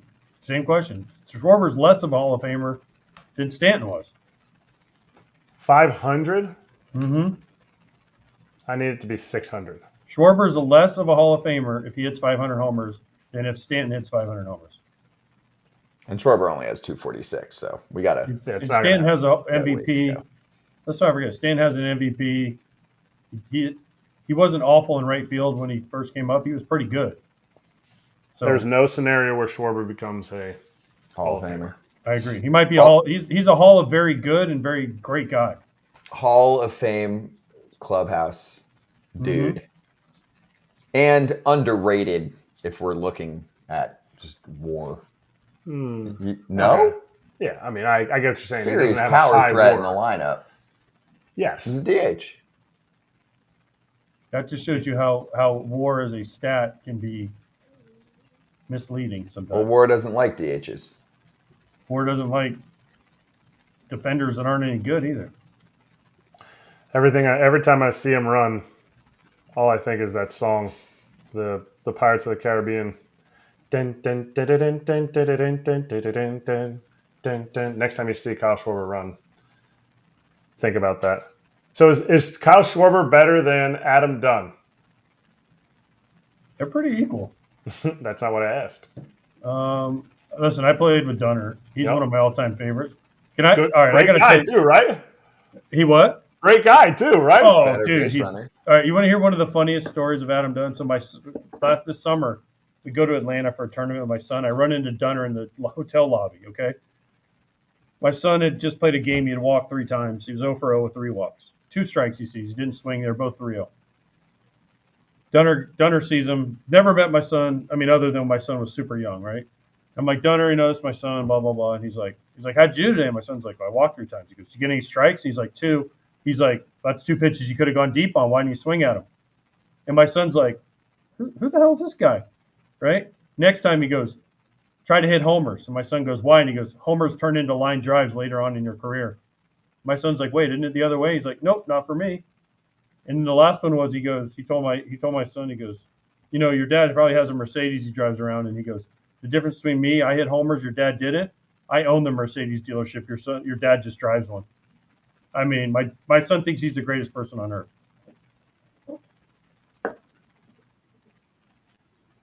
See you, Kratz. Beat it. All right. Next break. We can talk about the Nats changes. Yeah, I saw some other coaches got fired, didn't they? I saw another. Yeah. A bunch of coaches got fired on the Nats because, you know, the Nats. No, there was another team that made changes too. Oh, the Red Sox. The Red Sox. Carlos We'll cover Febley. some of that on Cookie FT Monster. tomorrow, but we'll do that during the next break. After Zach Wheeler's, 8-second home fourth. Kirby Yates up. Oops. Falling apart here. Uh-oh. No Kratz. Big problem. So wait, do you just hang out at Kratz's house when he's not there? Yes. Good thing I don't allow you to do that when I'm not there. Well, I have my own spot. Hey, everybody. Here we go. How's that? Good? All right, cool. Staying alive. The question is, how do they get Wheeler out of this game? I would say ride up the pitch count, but like you're gonna have to do more than that. I mean, he's at 56 pitches through, in the bottom of the fourth. Like he's probably gonna go. What do you think? 115-ish if he's going well. Yeah. I mean, this is the time. Like this is a dude in his prime, on a long-term deal. Let it eat. Yeah. Unless he's in trouble and the stuff's fading, But right now, not It's much not of that. fading. No, they're trying to work deeper counts. Okay, what's the record for strikeouts in a postseason game? I don't know, but probably a lot that he's not going to get to because dudes used to go 9 or more. Well, he's got 8. Oof. No swing curve. He's got 8. He does. He's got how many outs? 10? In a variety of ways too. He's got 8 out of the 10 outs or strikeouts. I mean, 3-2 hammer. Here's what the Braves are going to have to start doing. They're going to have to start swinging early and trying to put the ball in play. Because I don't know what the record is for strikeouts in a postseason game, but oof. Yeah, but you want to get him out of the game. Like, okay, there you go. There's your first pitch swing from Riley. Bye-bye. Braves, I mean, the Phillies, part of the problem, and this was my big thing about why I picked the Phillies to win the World Series, is that this year, I just think the Phillies are a better overall team, and I think it's by like a pretty fair margin, too. Their bullpen is deeper and better. They didn't lose anyone. I think their lineup's deeper, and most importantly, their defense is better. Like, their defense was bad during the regular season last year. It got better in the playoffs. This is a better defense. Like, look at their outfield this year compared to last year, defensively. Like, they have Pache and Rojas in the outfield. That helps. Yeah. 17 Ks, by the way. 68 World Series. All right, so Wheeler's got a ways to go. Yeah, he's not touching that. I feel like. No, I don't think so. But still, I mean, even if he doesn't get a punch out here, he's got 8 through 4. That's pretty damn good. Yeah, against this team too. I mean, at what point, if you're the Braves, you start? I know they're gonna. I mean, here you're getting early count swings on the next 2 hitters, and now Zach Wheeler goes, "Cool, thanks." 61 pitches through 4, had a nice, pretty efficient inning there. But if you're the Braves, again, at what point are you like, I'm starting to get a little bit worried here? The pressure every inning that they don't score, the pressure ramps up and up and up because they were the highest scoring team in the league by far, and they haven't done anything in the series of 2 games. And then, it happens fast. This is the problem. I mean, for them, they're getting matched up against the Phillies in a short series. That's tough. I mean, you don't have as much of a chance to let the offense light up. You're going to have, game 1, Ranger pitched well for a few innings, and they threw all their best bullpen arms. Game 2, Wheeler's ridiculousness. And now if you can't top them in those 2, now you're already in elimination mode for the next 3 games. Oh, and guess who you get in that madhouse of Philadelphia? Nola. Aaron Nola. I mean, Yeah. Holy cow. In game 4, they go back to what they did most likely, right? They probably go back to Suarez because you had the off days, right? Yeah, and you have Wheeler lined up for game 5, right? Yes. What's day? Monday, so Tuesday, off day, Wednesday, game. Yeah, you can pitch Wheeler in game 5 again. Yeah. I mean, this version of Wheeler right now is insane. And how good was he in the wild card round? He was just as good. Yes. So who do you think? All right, out of all the teams, like the Orioles are down 0-2. The Braves aren't down yet, but they're trending that way. And your boy Yates is in, so Max Fried's done after 4. Which one of them do you think has the best shot of coming back? In those 2 series? If the Braves lose this game and the Orioles are already down 0-2, which one of these 2 teams do you think has a better shot of coming back and winning the series? Neither, but better shot. I would say I'm going to go Atlanta. I don't think the Rangers' offense is going to be throttled enough for 3 consecutive games. I just think the Rangers are going to outscore the Orioles 1 out of the next 3 games. What about you? Mm, You think the yeah. Orioles can come back from that? Like, and the Rangers are streaky, but The Rangers are so like this, right? dude, but their offense is so different right now. Well, It's I know, so but we deep. thought that in August when they won 8 in a row, and then 2 weeks later they lost 8 in a row. But remember, also during that time period, they Young didn't went have down. Evan Carter. They didn't have Josh Young. Adolis Garcia got went hurt. down. That's I a understand third of that. their lineup. I understand that. I have a hard time right now seeing Texas even lose 2 games right now back in their home ballpark. I agree. That place is going to be nuts. Yeah. Well, Powered by plants. Braves being out strategized? No, they're being out wheelered today. who said that? One of our YouTube chatters getting some more action here in the chat. I don't think there's much strategy to it right now. Sure, last game, Thompson did a nice job pressing the right buttons with the bullpen. And sure, you could look at the Braves lineup getting tweaked a little bit. I don't really think that meant a ton. No. They faced 7 different guys. And the lineup didn't matter. They didn't get any hits. The biggest at bat of the game was Ozzie Albies.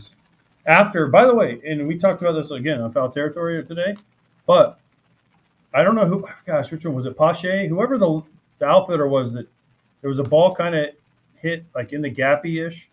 And instead of throwing the ball to third to try to get the runner who went first to third, they threw it to second and kept the double play in order. And then the next batter, Trey Turner, made that incredible play.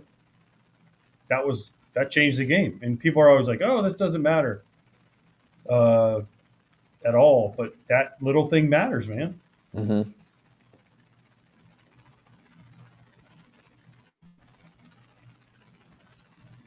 Good question by Mark. Better free agent signing than Wheeler over the last 5 to 6 years. Might be tough to find. Nice little punchy there from Yates. Braves bullpen has some depth to it, but I mean, this is something that we talk about a lot on our show. And, you know, sometimes when we post some of our videos on YouTube, you will have people that work for ownership or they're like maybe family members of owners, and they'll be like, well, the Orioles didn't spend anything this year and look at them. You know, like the anti-spending group.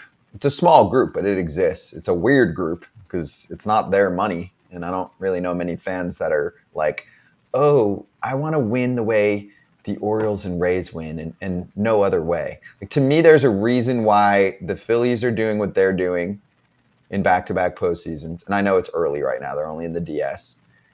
And I think some of this ties to Dombrowski and the way that he operates as a general manager, not giving too much of a fuck about the future. But it's not like the Phillies don't have prospects, but it's just a balanced way of thinking a little bit less about efficiency and long-term and a little bit more about, hey, what are we doing to be the best that we can be right now? So Well, it's the opposite of the Seattle approach, that's what I was getting to. Teams right? like that. I mean, Yep. his approach is we want to win now. Yeah. I was brought in to win the World Series. Isn't that the ultimate goal of every team? I always thought.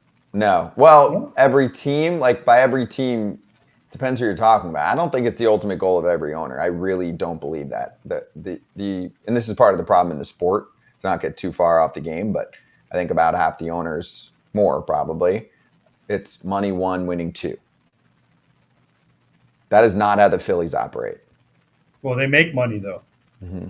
because they spend and they have a good product. So more Correct. And stars sell. It's marketing. Nice knock there by Castellanos. Stars sell. It's marketing. There's a ton of stars. Names that you know in the Phillies lineup, and they've hit on signing the right guys for the most part too, which doesn't hurt. But, I mean, here's one thing with Atlanta, because they've obviously done an incredible job of building a young core, and they've got a lot of these guys locked up long term.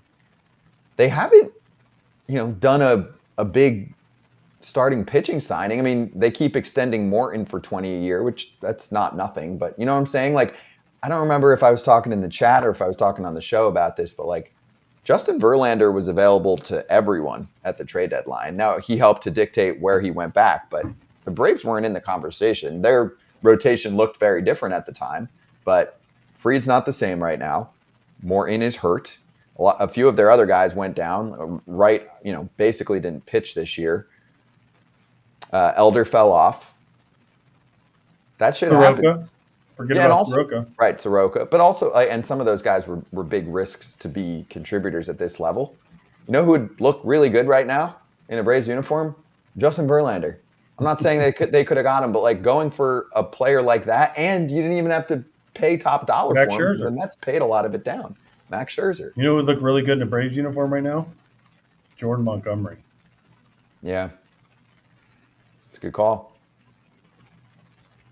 You can never have too many starters. No. Oof. What happened there, catcher? He was rushed. He got a great jump. Had no chance. Threw from his knees. The old drop the elbow. The Phillies are running circles around the Braves. Listen, no worse feeling in the world as a catcher than throwing that ball in the center field. You're always taught to miss low, right? Miss low, at least you have a chance to knock it down. I mean, as soon as that ball's let go, Arcia couldn't even deke Castellanos. Yeah, that's just no worse feeling in the world than as a catcher because that you're just like, oh, he just went third. Now there's only one out. Now they're going to score another run. Please pick me up, Mr. Kirby Yates as a catcher. Stott, center. Base hit.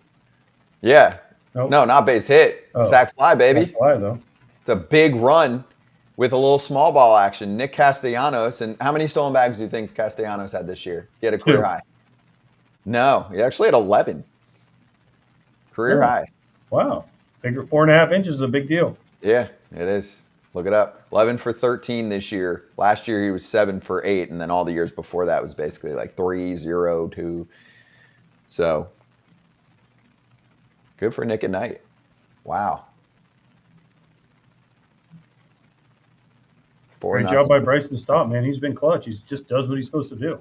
Yeah. Good role player. Mm-hmm. Great role player. That's what the Phillies have, though. Right? Listen, that's what all these teams have that are left. They have the players know what they're supposed to do. They know their roles in that lineup, in that situation, in that organization, and that's what the great organizations do. The players know, like, okay, Bryson Stott, here's what you're supposed to do. You're going to play second base every day. We need you just to contribute on defense and get some hits every once in a while. And he's like, I can do that. And then you look at some of these other teams, just everybody knows what they're supposed to do all the time. And that's a huge thing. We talk about it with managers. Can a manager communicate what guys' roles are? Because it is invaluable if you know your role. Everybody knows when they're going to play, what they're going to do, what they're like Pache, right? Pache, okay, you're going to play defense. If there comes an opportunity to pinch hit for you, you're probably going to do it. Or if you're not starting, you're going to come in for defense. Pache is like, okay, like he was supposed to be a star with the Braves, didn't work out, but now he knows what he's supposed to do with the Phillies. You're right. They found the right role for him. I can only imagine how shook Truist Park is right now. No, it's quiet. It's quiet as especially on that fourth, you know? Mm-hmm. It's like now you got to the bullpen, you're like, yeah, we just got to maintain and get past Wheeler. And it's like 4, you know, those little runs, that really kills. Now you're walking Pache. Oof.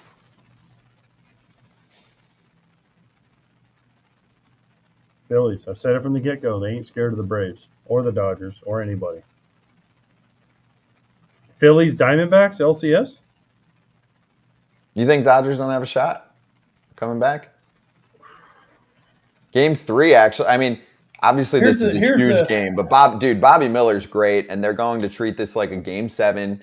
They're going to go. Be out. You know what the problem with it? What, they'll pull him Dave too Roberts early? and Miller's going to be out after 2 innings. They're going to be like, oh. No, they'll give him like 4, no more than 5. I mean, you got to ride. Bobby Miller is like, I think he's going to be the Walker Buehler status in the playoffs. He's got that same, fuck you attitude. I'm a big Bobby Miller fan, but we'll see. I mean, Diamondbacks are feeling themselves right now. And I mean, Gallen actually didn't pitch well against the Dodgers this year, but I mean, it's hard to just look at that right now. No, if you're looking at a pitching matchup on paper, you want Gallen or Bobby Miller? Yeah, you want Gallen. But stuff-wise, actually, I think Bobby Miller's got better stuff. Okay, next time we have Zach Gallen on foul territory, I'm going to tell him you said that. Cool, thanks. You think Okay, when we have Bobby Miller on, I'm going to tell him that you said Gallen has better stuff. Also, there's stuff, there's pitchability, experience. Yeah. I'm not saying Gallen's better, but Miller just started. This is his rookie season. Yeah. I'm just saying, that's the guy I'm buying stock in. Okay. Of all their young starters, I think it's pretty obvious he's the one that stands out. Okay. I agree. He's got great stuff. By the way, the Phillies are running fucking wild on the Braves. Yeah, they are. Whew.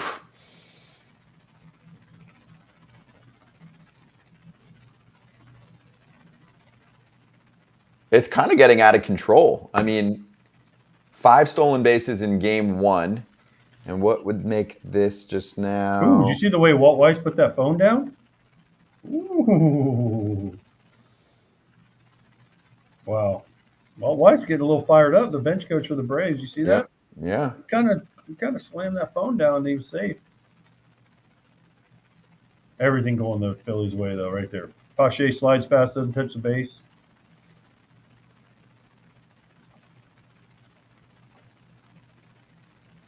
I mean, look how far past the base he He's went. not even. Hey, great play though. Look, Ivan Albies is like, what the hell? Why did he slide that far out? Because he couldn't read. He was trying to avoid. You see how Albies dropped his knee, Yeah. so he couldn't have got through him. So big punch out right there for BH. He thought there was 3 outs. Oh, there's 3 outs. Never mind. Yep. All right, mid-5 fills up 4-0. There's a big 0 in a column too up there. All right, so while we have a second, Red Sox make some changes, including Dave Bush, axed, so no more pitching coach there. And for the Washington Nationals that came out tonight, classic. Definitely make those moves when there's 2 playoff games going on in the National League.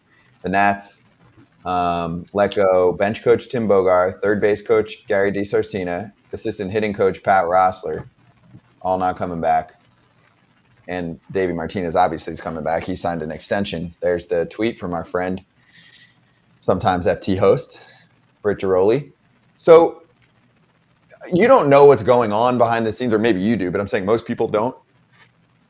It's not like a situation where you go, well, we needed to switch things up. You know, Nationals didn't perform well this year. The Nationals were one of the overperforming teams in baseball, exceeding expectations in my mind by far. They played well, and especially in the second half, they did a lot of the little things well. Especially hitting wise too. Yeah, but defense, base running, they did a lot of things well. A lot of their players improved. Guys that were, like Lane Thomas turning into a very impactful ball player, guys like that. Candelario bouncing around the league, playing well with the Nats, getting them prospects. I mean, the guys that we're talking about right now, aren't they a big part of that?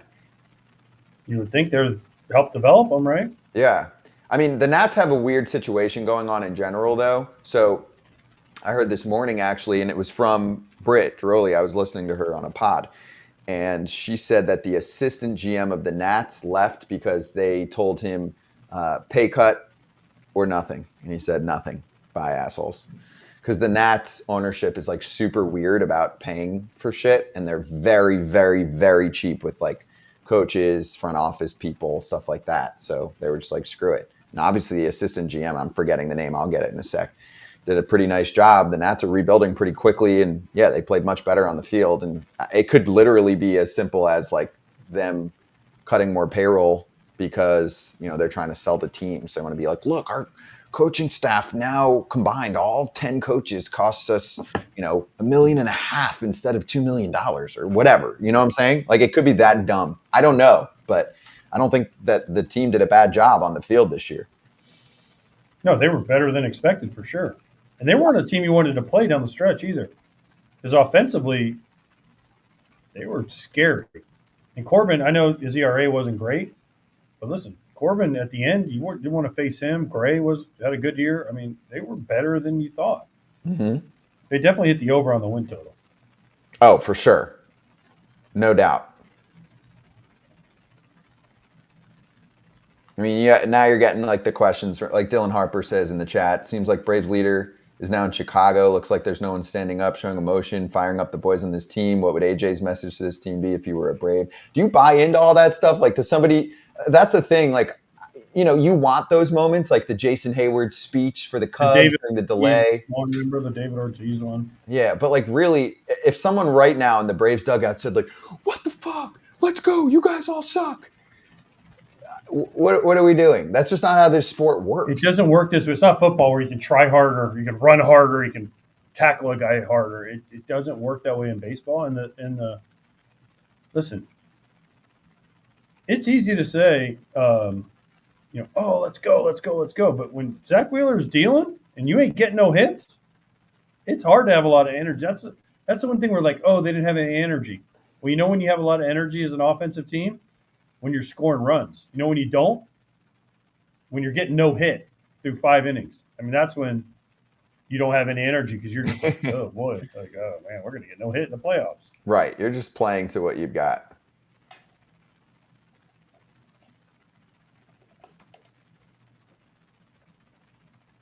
Nice lazy fly ball for Zach Wheeler. I'm just glued to the pitch count. Because, dude, he's 67 pitches now. He's gotten tighter with his pitch count these last couple innings, and the Phillies are going to ride the horse here for a while. I mean, you're getting terrible swings and a lot of variety from Wheeler. Is he missing a pitch? Like, I think he's got all of his pitches tonight. Oh, he's throwing the changeup. He's throwing the fastball up, which is the big thing. Yeah, sweeper's great. Sweeper's been great because he throws that fastball that just stays right there, right? And you see how many swings and misses he's gotten on that. Whew.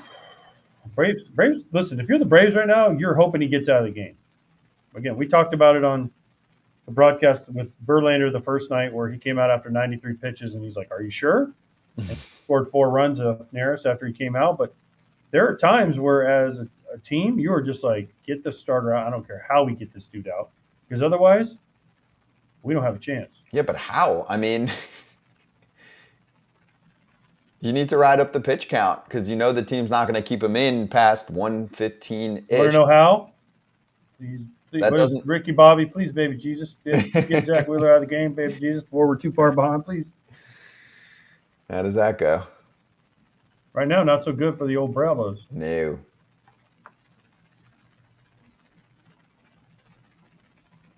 Everyone just joining us, by the way, Braun and Pierzynski, we do Foul Territory every single weekday during the day, 1 to 2 Eastern on Stadium, and then you can catch that first hour as we run the second hour live on Foul Territory's YouTube channel. Boom, Zach Wheeler. Nice clean 70 on the pitch count meter through 5. Mm-hmm.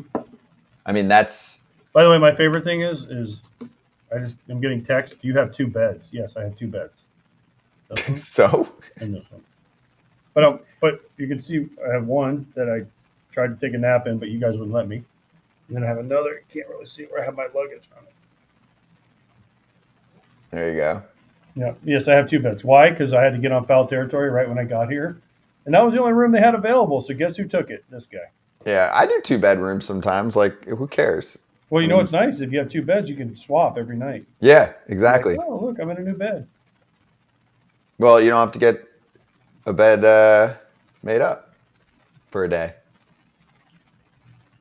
Your boy Mankiewicz, anyone still want to debate that having 5 days off doesn't matter in baseball? Only way this works is if you make the DS a 7-game Mankiewicz wrote that? Yeah, and he said it's the only advantage you can give the division winners. Make the DS a 7-game series. Dude, hey, Dougie baseball, listen, doesn't matter. Just win the damn games. Mark No More, why is Sean Murphy on the bench? Best catcher in baseball. Not the second half, he wasn't. No, he was not. And also, check, I don't know what Darno's numbers are, but they were really good against Wheeler coming into the night, so that's why Darno started over Mr. Murphy. I'm a big Sean Murphy guy, but that's it. Yeah, also, I mean, no one's touching Wheeler right now. He's got a no-hitter. A no-hitter. Shh.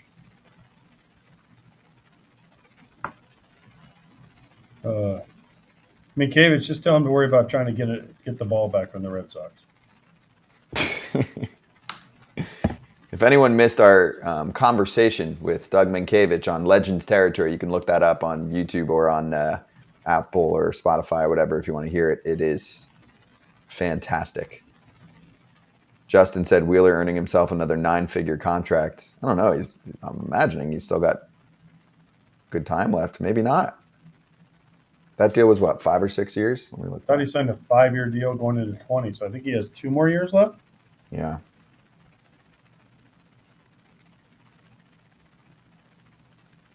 Do you think that Atlanta living and dying by the long ball, or Wheeler's so dialed in?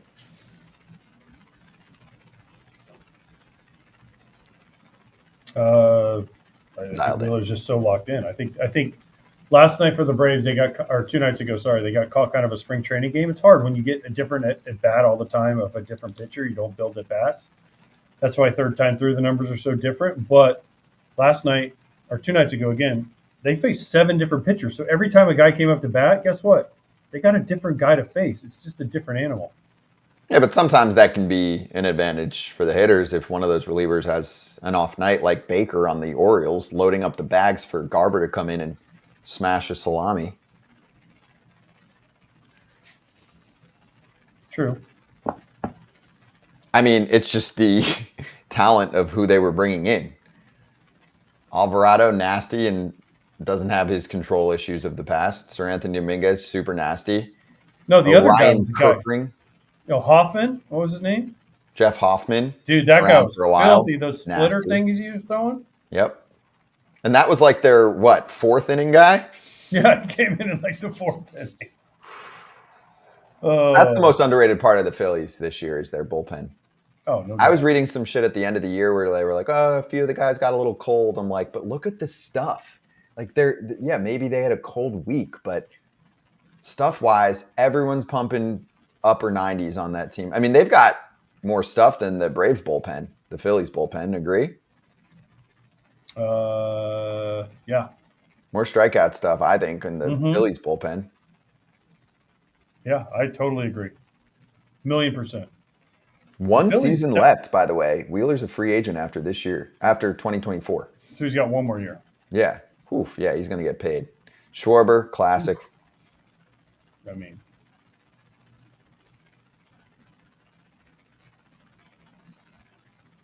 does that get gobbled up in the shift?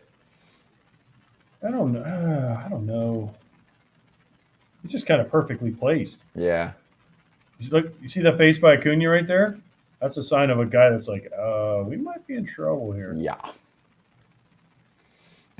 That's a sign of a guy that's like, I might only get 4. Yeah, I guess that's a knock. I might only get 4 at-bats today.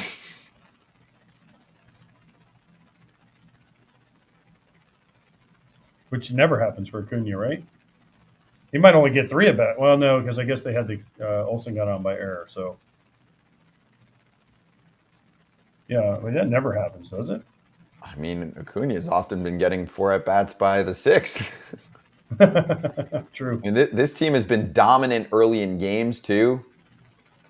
It's playoff baseball, though. Like, you're going up against the best in the biz. And also, the Phillies might be the best or second best team in baseball right now. And even if the Braves are the best or second best, like, these two teams are meeting up in the DS. Well, that's why the argument becomes, do you reseed? Or should you reseed after the wild card round? But you would mess up that perfect, pretty bracket that the league This makes. isn't March Madness. Nobody gives a shit about it. They love that, though. They love showing it. Who does? The league. They love it. I used to work there. They loved creating the bracket. They're like, the bracket, like people like that. It sells. They're big into like rankings, brackets.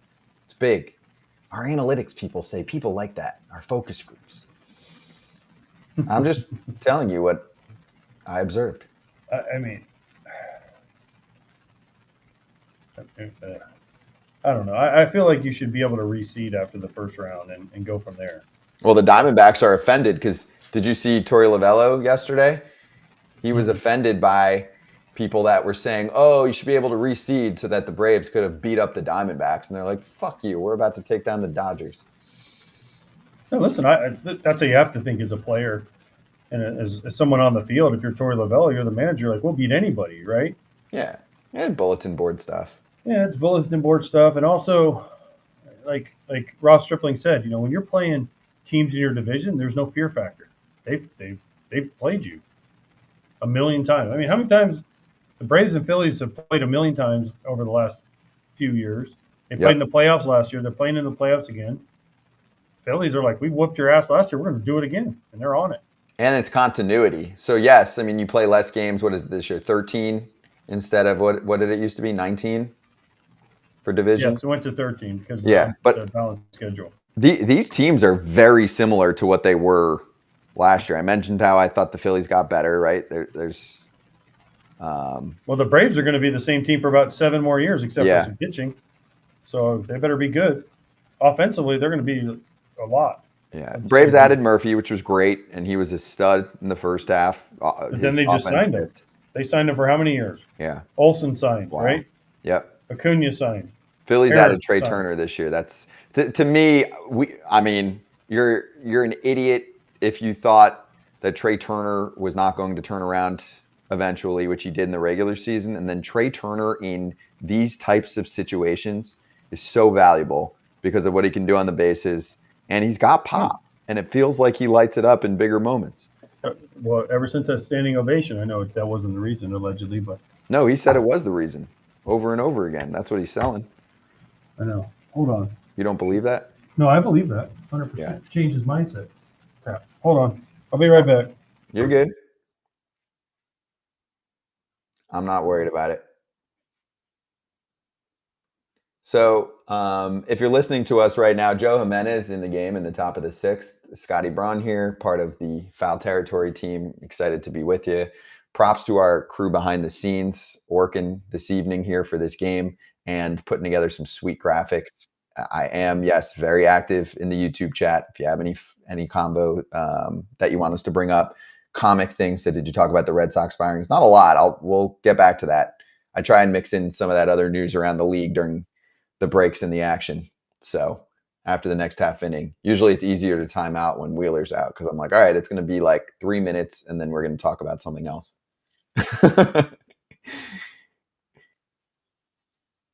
Yeah, right. I'm going to get a lazy fly ball, and here we go.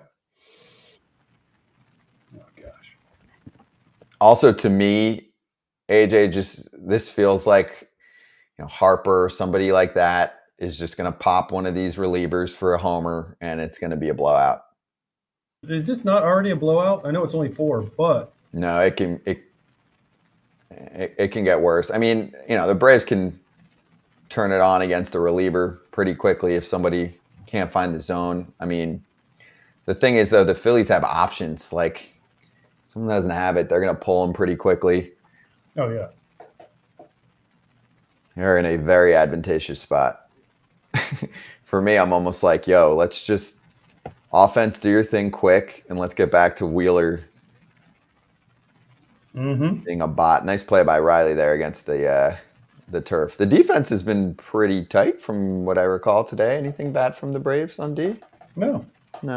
There's one. You think Trey Turner's looking at that error right now, going, who cares? Well, no, not who cares. That's the only base runner he's given up. So not who cares. Oh, you're saying for the no-hitter? All right, well, let's see. We got a ways to go. Oh, for the perfecto. Sorry, that's what I meant. We'll see. We're in the 6th. We got time here. I know, but still a big deal. Yes. Because as a player, you're going, gosh, how did I make that one? Please. You're thinking to yourself, please give up another base runner. Please give up a hit. Please, so that I don't have to do it. That I have to be the guy that answers the questions while you ruined it. That could have been, it was close to being 2. 2 more. Well, that reminds me, that swing right there reminded me, I mean, not in the big of a situation, but remember the Matt Chapman ball in the Twins Blue Jays series that was about like foul that would have been a 2-run double, and next pitch he hit into a double play? Yep. Blue Jays offense was a joke for those 2 games. But how much of it was how good Sonny Gray and Pablo Lopez are? Yeah, true. That's true.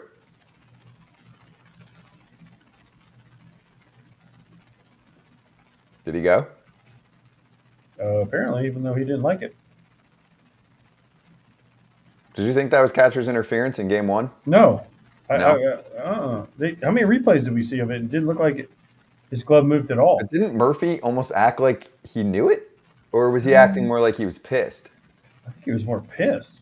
I don't know. People were saying he like kind of gave it away, that he felt like it hit him. Olsen So- makes the catch. All right, so they're at least getting themselves out of trouble a couple times here because Braves aren't causing much trouble. In 2005, we won the World Series. Steve Finley was hitting first and second, 1 out, no outs. I don't know what the situation was. Dead ass. It was so loud in Anaheim.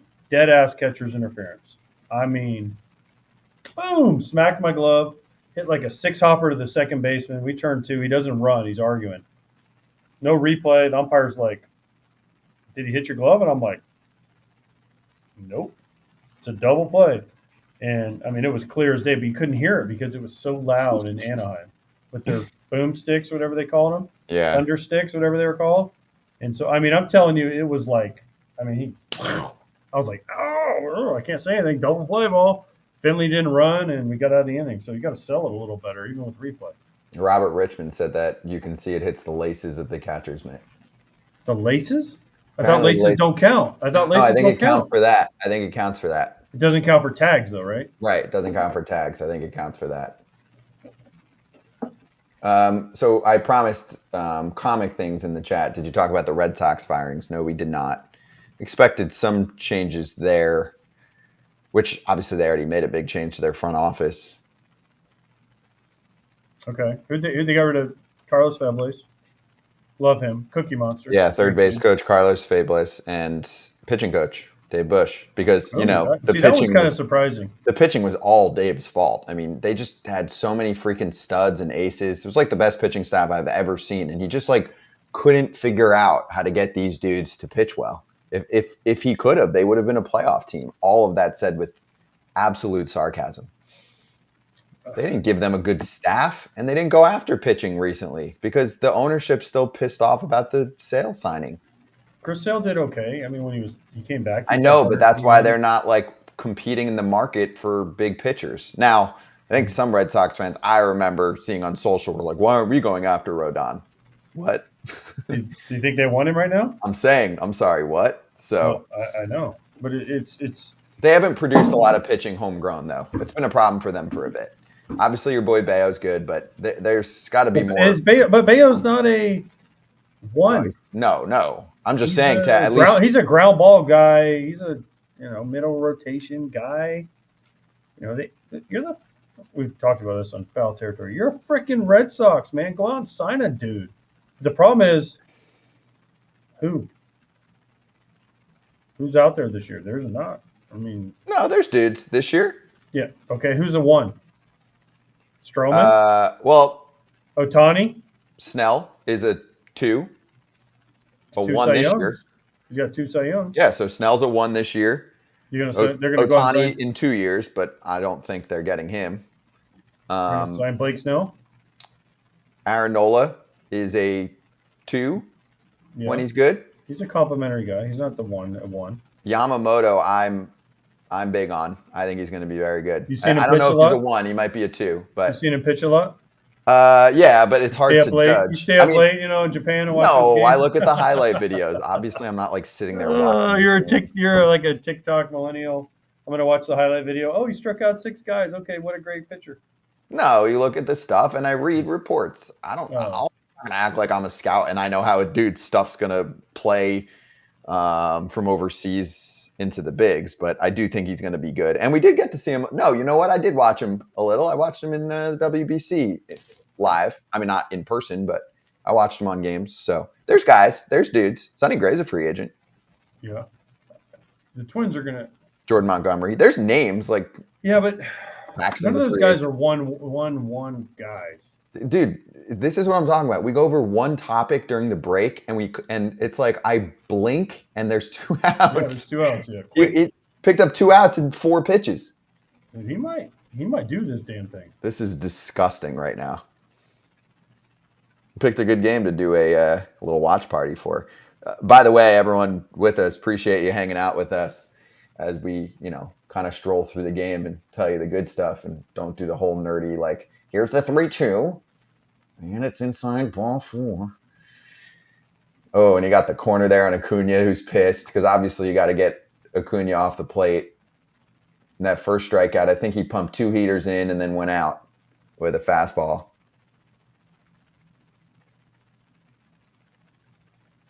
The Phillies have a great plan against Acuna. They just bust his ass inside.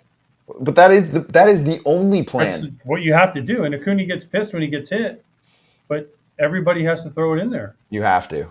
I mean, the thing is, and this is what I've talked to guys because I've covered it when it was, Marlins-Braves a couple times, and they're like, I think one guy told me, he's like, they go, I tell him, like, maybe whoever's the first baseman, maybe it was the Marlins year 2020 when there was some beef. Whatever it was, I just remember the dude's like, yo, I tell him, I'm like, you're so freaking good. It's the only way we can get you, not hit you, but we have to pitch you inside more than almost anyone else. There's nowhere else to go. It's the only spot you have. Yeah. It's the only spot you have, literally.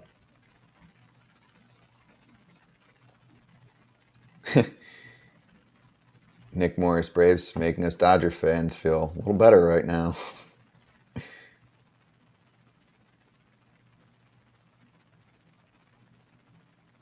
Mets fans crying right now? Yeah, maybe.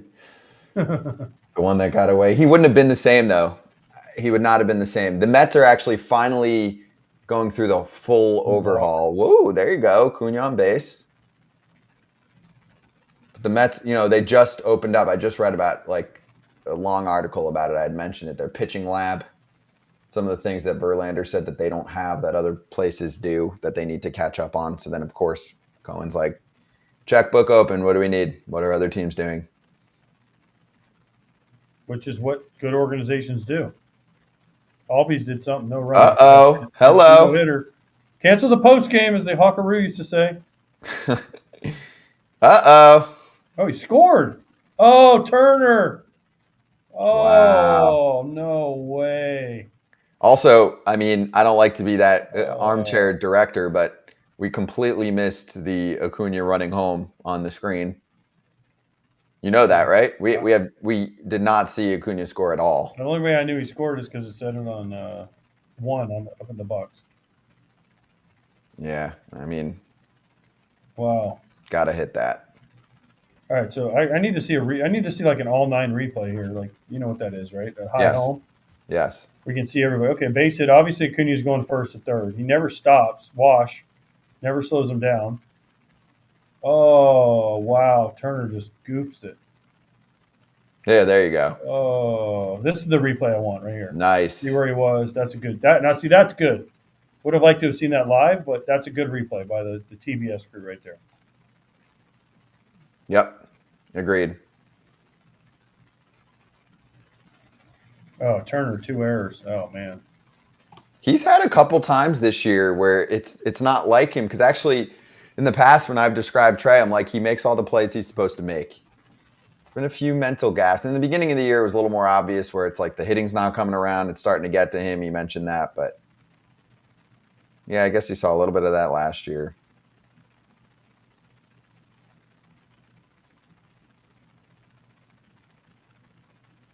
All right, we got a little bit more of a game now? Yeah. They are definitely making some more contact off Wheeler. Well, they're having better swings. Again, yes. Third time through, right? Yes. Now you get Alvarado up. I love how he warms up with no hat on. Why? Because he doesn't want to sweat in his hat? I don't get it. Also, Wheeler's velocity's down. Remember early in the game, 97, 98? He's 94 now, 95. Yeah, 95. He's usually pretty good at carrying that velo. But if you're the Braves right here, you need Austin Riley to do something big. Here, either get on base, have Olsen come up. You've got to carry this momentum over. You can't just if Riley gets out, you're like, the Phillies are like, they scored 1 on a mistake. It's 4-1. You need Austin Riley to do something here. Keep the pressure on.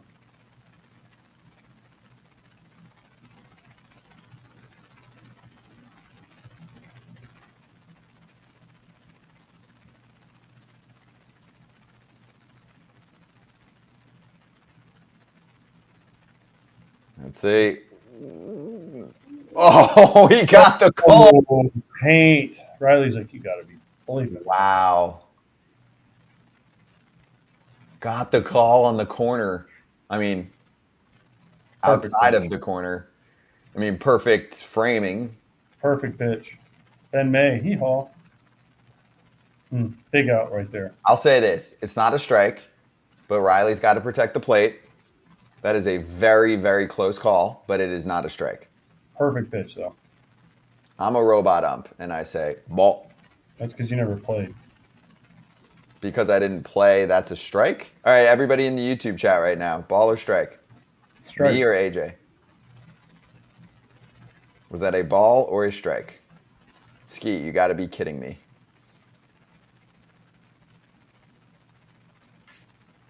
Did you see the game last night when Adam Wainwright goes, how do you call that pitch a ball? Because it's an 1/8 inch of the plate. And I was like, because it's not a strike. See that?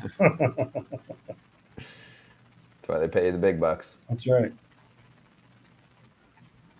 Okay. All right, Scott. Enjoy Kevin the rest Rios, of your ball. time, brother. Johnny Brooks, ball. Nick Morris, strike. Ski, ball. Why is this even a question? Thanks, AJ. Have a great dinner. Have a good call tomorrow. Are you on with us tomorrow or no? I mean, unless you want me to come on live from the stadium. No, your game's at 4. We're gonna give you the day off. All right, 3 your time. 3 Central. Right, before Eastern, you can catch the guy to my this side with Wainwright and Amin on Fox. Yes, Twins, Astros. Good job, dude. Wrong side. Have a good night, man. Have a good dinner. We'll see you on Fox tomorrow. Thanks, brother. Later. See you. Talk to you soon. Yes, we'll talk to you soon. It's Pierzynski on Foul Territory. Braun here, getting ready to bring in our next guest in just a sec as Zach Wheeler.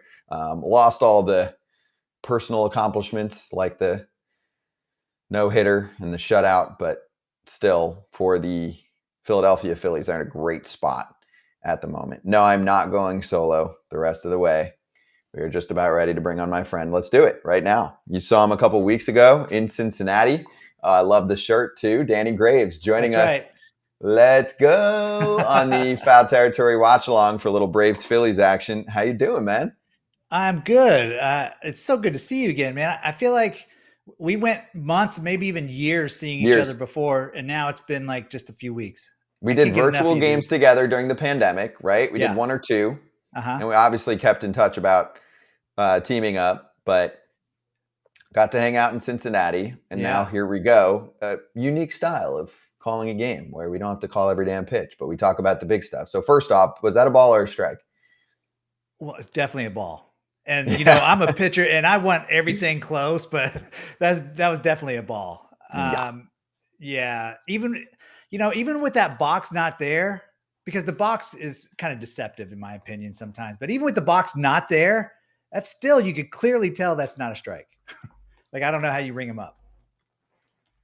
It happened. Huge moment in the game. And obviously Braves fans are going to lose their mind. Yeah. But I mean, you could always say it's not that one pitch that's going to beat you, right? No, it was the other like 80-ish so far from Wheeler tonight. Yeah. He has been damn dominant. And I mean, you're going to keep running him out there, right? In the 7th. I mean, he's still in a healthy spot as far as how many he's got left in the tank. Well, yeah, he's cruising. So he's at 85 pitches, but really no stressful innings. You could say that was his most stressful inning, and he could have got out of that with no runs allowed. Dude, now you're getting a better portion of the lineup for him, for Wheeler. If he gets through that portion of the lineup in like, say, 15 to 17 pitches, I bet they won't, but I would. I'd go batter to batter in the 8th. Like, let him. I mean, you're allowed to get to 115. It is not going to break him. I mean, he might have a pretty long layoff too if they finish them the way they want to. You know, I know they've got plenty in the bullpen, but you know how it is. Sometimes a team just gets a look from someone else. Like, how happy were the Twins to see anybody but Verlander after game 1, once he got his breaking stuff going and found it, because he didn't really have it in the beginning, and then he found it, and then they were like, oh, shit. And then Neris comes in, And Kratz, who was sitting next to me during foul territory today, was like, yeah, he threw some more fastballs than splitters. Yeah, you were pitching with a lead.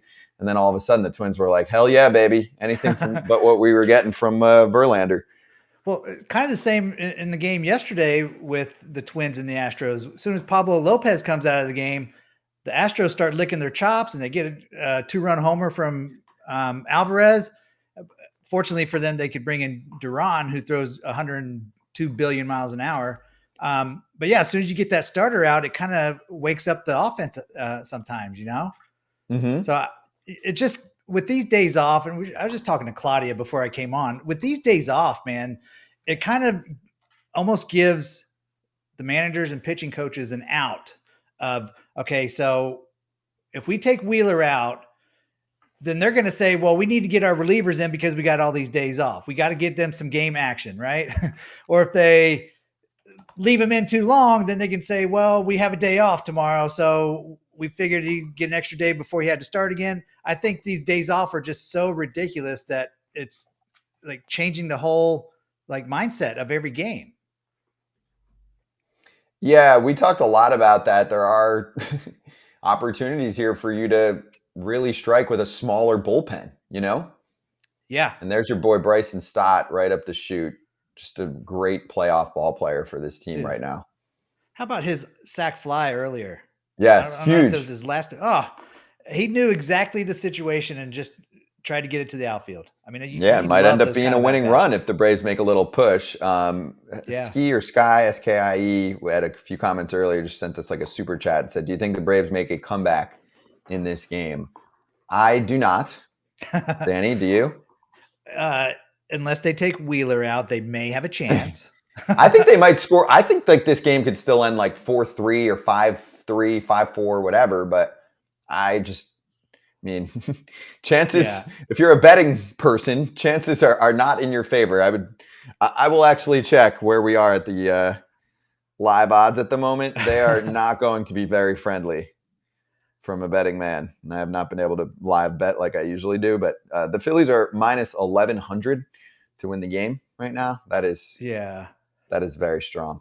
I mean, there's some arms down in that Philly bullpen too. So, I mean, even if they did take Wheeler out, it's a different look, but they got some cheese coming out of the bullpen. A lot of great arms. I would love to hear both AJ and Kratz when they were on, like the kind of at bats that the Braves are taking. Not that they're taking bad at bats, but Wheeler has been that phenomenal that the at bats aren't great. You know what I mean? Like his stuff that he's throwing up there. I know the velocity's down a little bit as the game has gone on, but I mean, his breaking ball is still good and he's still elevating his fastball. Dude, he's got all his pitches tonight. I mean, it's that simple. They got a third time through look and it was a little better, but then still got through the top portion of the lineup, you know, with a run against you with a 4-0 lead, you'll take that all damn day. Yeah. I mean, I could still see him coming back out this inning and doing his 2 punchies and a fly out, you know? I hope he comes back out. You just never know. He's definitely coming out for this inning. I'm just saying, don't sleep on the 8th. Well, Alvarado was getting hot, right? He wasn't just tossing down there. Looked like he was getting hot. I don't know who's coming up in the order. Oh, he was getting ready for Olsen, who was due up next. Olsen, Ozuna, d'Arnaud, next half.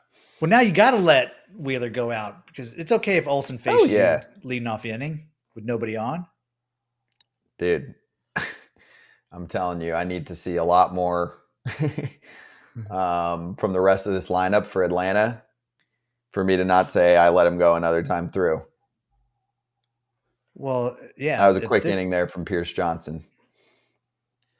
Yeah, if he gets to this 8th inning, I mean the 7th, bottom of the 7th, easily, why not let him go back out there? It would also just be demoralizing if it's just Wheeler mowing down more dudes in the lineup. Yeah.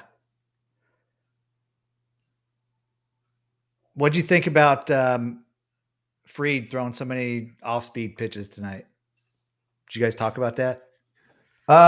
Not a ton. What did you see, Mr. Pitcher? Well, So, his issue was the blister. He's had that blister Yep. for a while. And I used to get blisters too throwing. So certain pitches would hurt. It would hurt it more if I was throwing it. So like if I was throwing a 2-seamer, man, it would start digging in that blister and it would hurt bad. So I would go to breaking balls because I didn't feel it when I throw those. So it makes me wonder if that was the case for him, because he threw a ton of off-speed pitches. The majority of the last couple innings that he was in, it seemed like it was, cutters, sliders, and curveballs. Rarely threw any fastballs. And I know they jumped on his fastballs early, but you still got to throw it. But of course, they're probably not going to say if his blister acted up or not. Right. No, of course not. And also we needed you because we had Ross Stripling on at the beginning of the show, and he never had blisters. So he was like, sorry, can't talk about it. Oh, dude, I even got lucky dead skin still on my finger from the still? blisters I would get. Oh yeah. Yeah. Man, Max Fried, you're screwed, dude. When you retire, you're screwed. You're going to have dead blisters on your freaking hands forever. At least it's clear though. It's not like all red and jacked up. Yeah. But it presents an issue, especially I know they talked about using pickle juice. I know I can say this on this show. I've said it before to other people. You can actually pee on it, and like your first pee in the morning when you're in the shower, it's more acidic and it like helps dry it up. Like no joke. Right. That's what I would do. So people should, they should take like, there should be a company, maybe they're on Shark Tank, like called First Pee, just with like a pee. Yeah. And they go, hey, got a blister? We've collected urine samples across the globe with the most acidic urine out there to cure your blister. Only morning samples though. Yeah. Well, that's the thing. Like that's their job. They just get morning urine and they bottle it up and distribute it. Let's start it. That would be a tough one to stomach.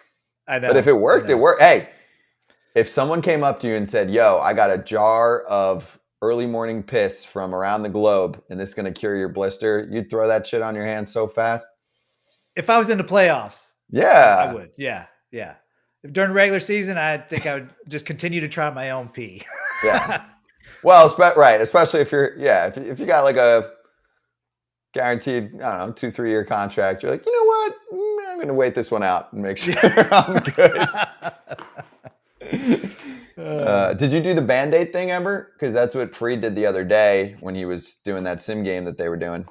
I heard him talking about that. I don't know how you could throw with the Band-Aid. Like, how do you get a feel? I know it protected it, but you can't really feel the baseball. They must have been concerned, and they wanted to protect him, but he did it. Yeah, I don't even know which finger is index finger or his middle finger. Do you know? I don't remember. Somebody helped me out behind the scenes. I think middle, but I mean, because it was my middle finger. It was because the index finger, like, I would get him a little bit, but it wouldn't bother me. It wouldn't hurt. But like I said, they're not going to mention it. No.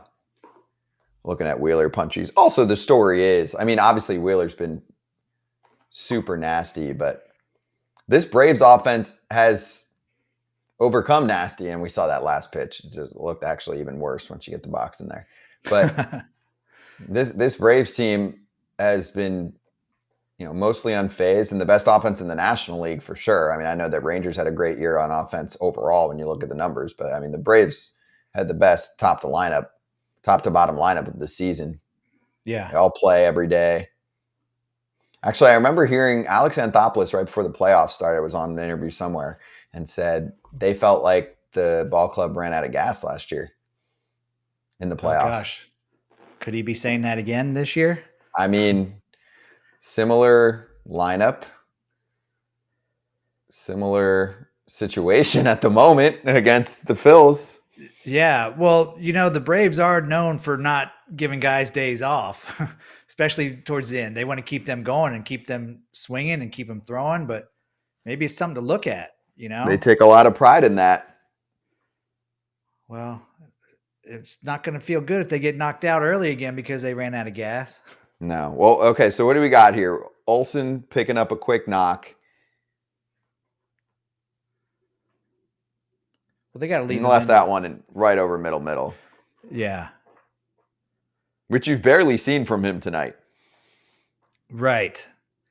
Well, even like the pitches to Olsen and earlier at bats, he was throwing everything in, trying to get him to chase something in.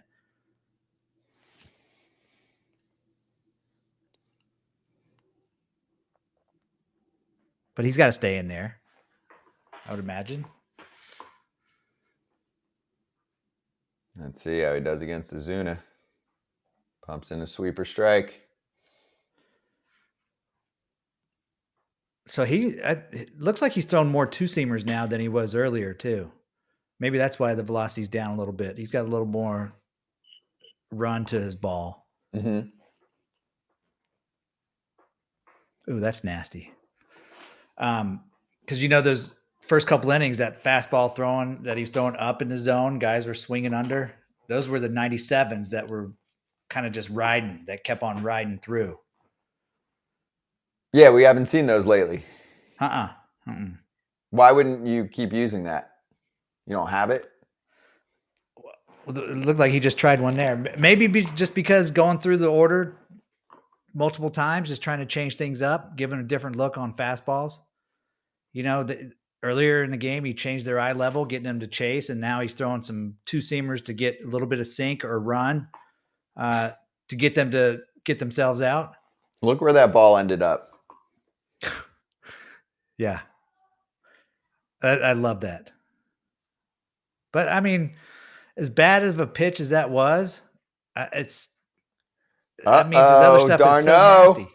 Got him! Uh-oh, I'm behind. Darno dinger, baby. Uh-oh. It's 4-3. Just like that, huh? Wow. Did you get it? If it's first pitch, I'm going to see it right now. Oh, you're way behind, dude. You got to fast forward that. Yeah, I've tried to refresh it. That was kind of like a Frisbee. That wasn't even a sharp breaking ball. That's it. Anytime you get double barrel action in the bullpen, something bad happens, man. Wow. Never fails. We got a ball game.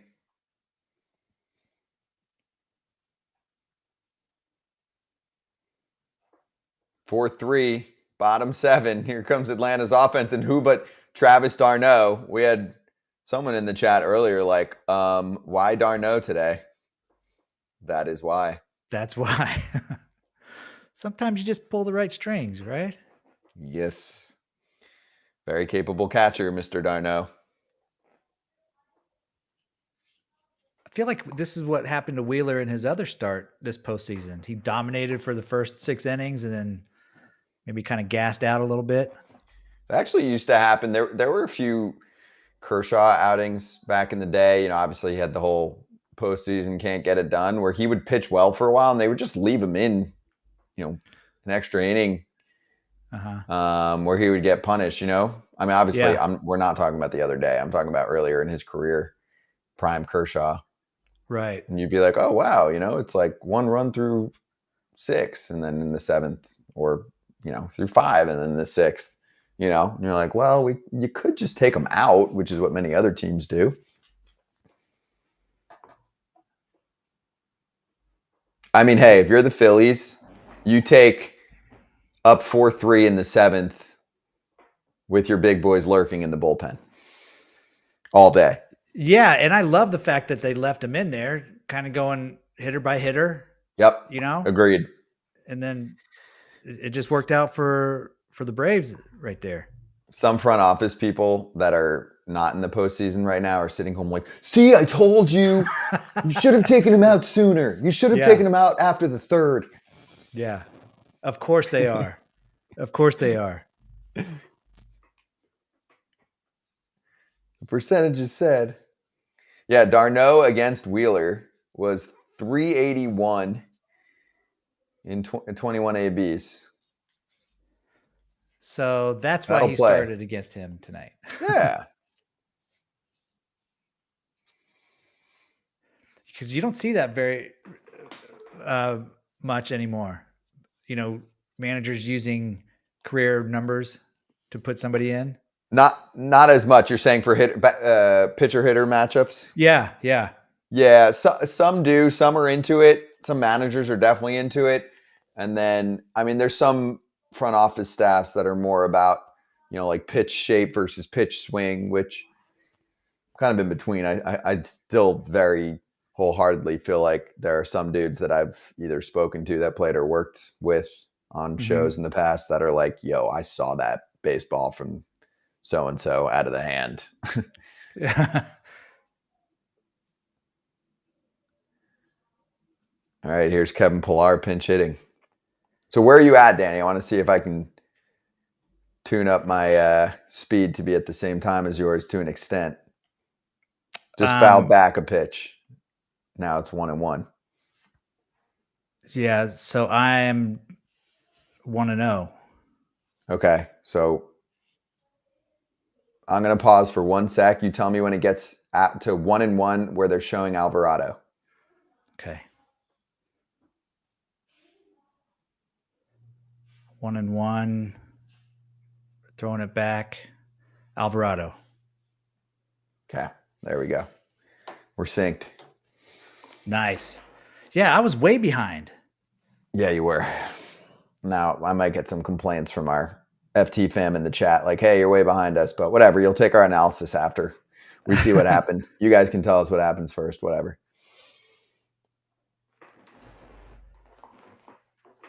Sal Fasano. Did you ever get to meet Sal Fasano sitting there with Darno? Oh, yeah. Catching guru. I met Sal Fasano. He is a catching guru. Also get some pretty talented catchers to guru with. Yeah. Definitely. But Darno is, turned into like a consistent all-around catcher with Atlanta. And they keep doing those deals during the season to keep him another season. Yeah. Him and Morton. Right. The 1 year, $15 million deals for Charlie Morton every year. Yeah. I think they were 20 and now they're down to 15. And Darno keeps getting like 8-ish a year. Yeah. I mean, that's pretty good living. Wow. You can't complain. I mean, Pillar's pissed. That was nice. That's Strider just with straight fuck you right to the ump to Bill May. Wow. You see that? Yeah. I mean, dude, that's a strike. Is it because Pillar's like dripping over the plate? Yeah, sometimes these hitters think if they have to move, it's not a strike. But when you're diving over the plate, it's obviously a good chance for it to be a strike. Dude, Pillar just straight F you right at the ump. A lot of patience from Mr. May behind the plate today. But that was a good call. Yeah. They got screwed on the Wheeler call. No doubt. To Riley. But this one was a good call. Yeah, to Riley. Well, that's the thing. They're going to go back and look at the video because they all do, or look at the iPad, and they're going to see that that's a strike. And then do they go and apologize? Hell no. AJ's big thing is he wants umps to do post-game interviews. Oh, they would never. Of course they would never, but they should. I mean, I just think sometimes we have to remember, like, we're in entertainment and transparency and access and all of that. Like, this is obviously a game. There's a lot on the line, but like, it's a game. It's entertainment. It's fun. And we can be super serious between the lines, but like, I think it'd be cool to hear from umps after the game about certain situations and plays. I think the league would never allow it too. I don't think the league wants that. The league was definitely big for a while, and it took some talking to the umps to get them to do the instant replay explanations. They were not comfortable with that for a while, but I don't know if the league wants post-game interviews. Yeah, well, they're still not comfortable with the umpires doing that. You could tell it's like eating oil when they're trying to explain what just happened.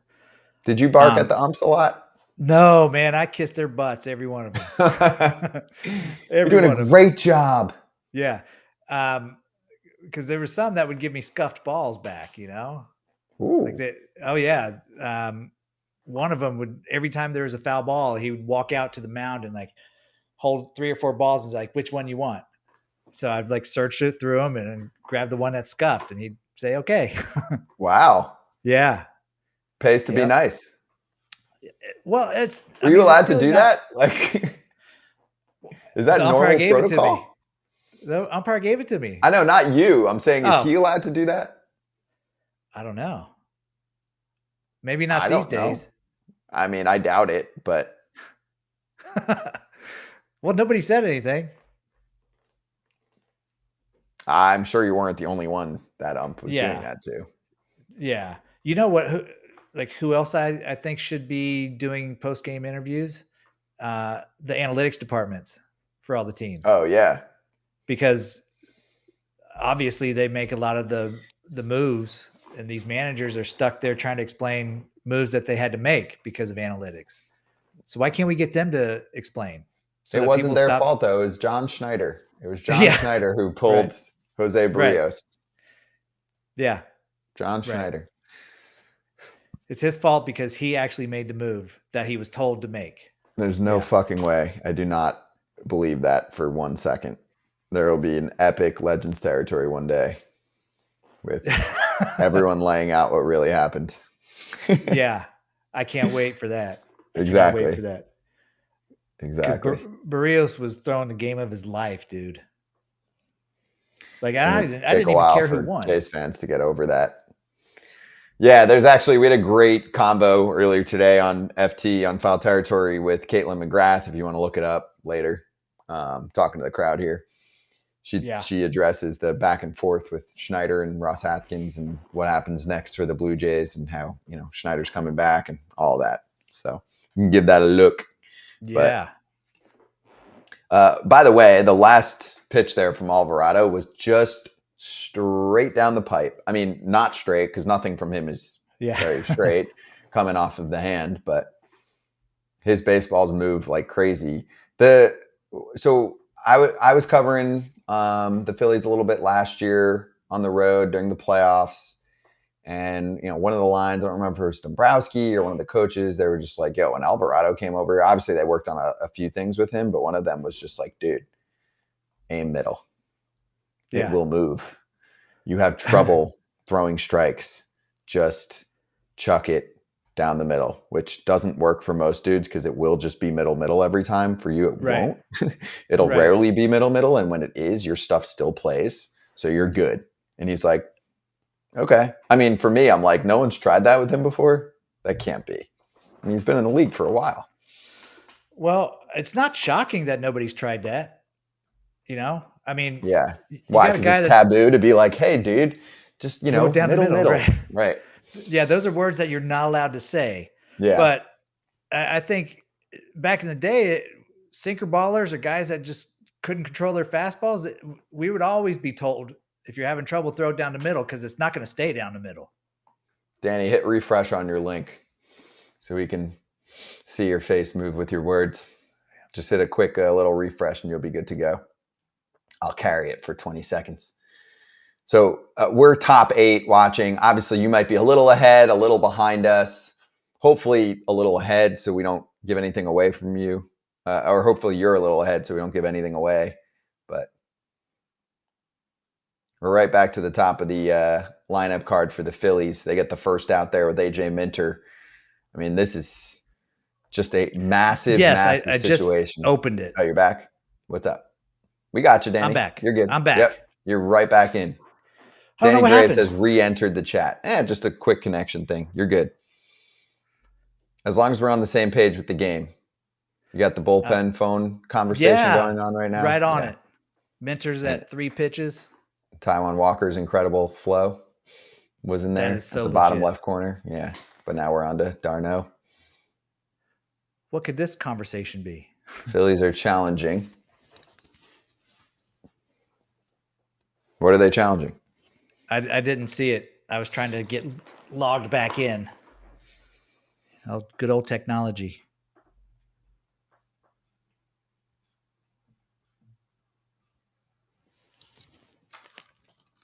Shocking they're not showing any replays yet. Oh, Yeah, it'd be nice to see some replays. Oh, still no replay.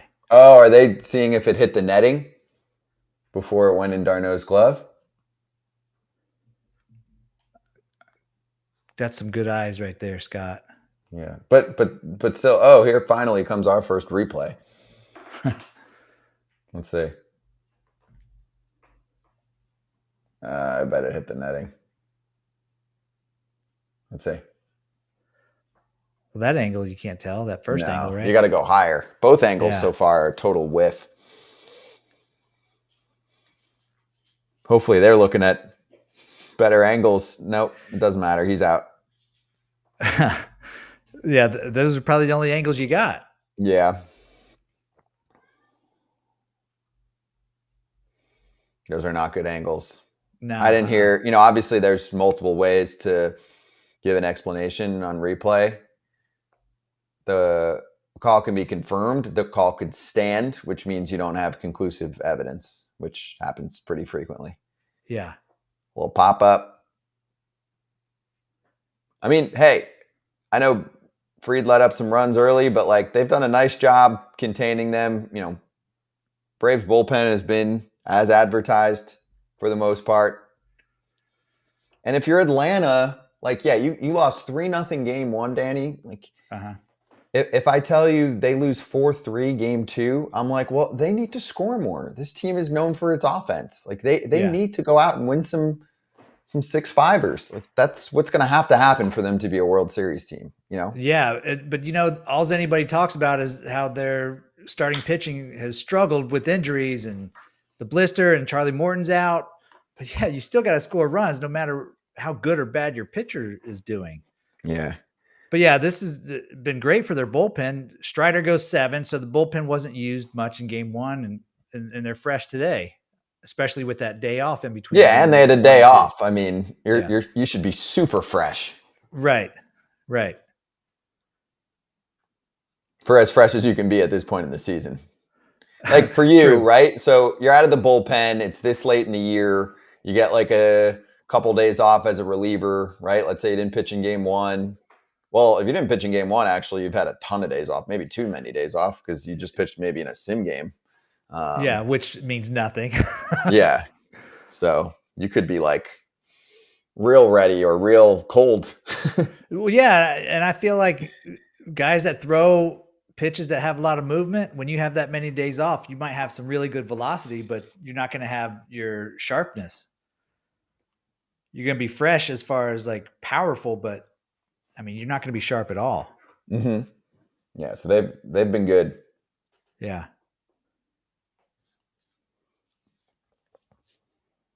Let's see what Minter's got for Bohm. And caught. Here's your boy Acuna. All right. Phillies have to find 6 outs. Man. No, oh my gosh, this is far from over because we're also going to get to the top of the order again for Atlanta. Not that the bottom can't do. I mean, obviously the bottom can do plenty of damage. That's what just happened here with d'Arnaud. Yeah. But you're at Harris, and then you flip it back to the top of the order again. Yeah, you really don't want to get that order coming around for the 4th time in a 1-run game. Just feel like at some point, I know Albie's got that, but both Acuna and Albie's got hits in their last at bats. But you get those two guys hot, man, that could get this offense and everybody in this offense going again, which is scary. It's kind of like the Diamondbacks, what they're doing right now with Marte and Carroll and 1 and 2 in the order. That is fantastic. I mean, I love seeing those two guys. I mean, now that I'm not pitching anymore, I love seeing that. What do you think, by the way, while we're in break here, about tonight? Late night, Dodger D-back game 2, Gallen v. Bobby Miller. Diamondbacks coming off an absolute beatdown, but the Dodgers offense has been the strength for them this year. They've had a nice lineup this season that's produced, and obviously 2 MVP type performances. Yeah. So if I was a betting man, I would say I like Gallen over Bobby Miller. And I know Bobby Miller's had a pretty good year, but he's just a kid, and he's pitching in a game that you could almost say it's a must-win game for them, right? Because you don't want to go down 2-0 going back to Arizona, and then having to face Merrill Kelly. I'm assuming who's going to pitch Game 3. Zach Gallen is so freaking nasty, and he could shut down any offense pretty easily if his stuff is on. Kind of like Wheeler today, shut down this offense for quite some time. So if you're asking me, I love Dave Roberts. I love Torey Lovullo. But I think Zach Gallen's got the upper hand here. You think Diamondbacks are going to win? I do. Yeah. The Diamondbacks have had to fight through a lot of adversity this year with, being in first place for most of the year. Then they kind of sucked for a while. Then they had to fight their way back and kind of crawled into the playoffs. Whereas the Dodgers just beat everybody up all season long.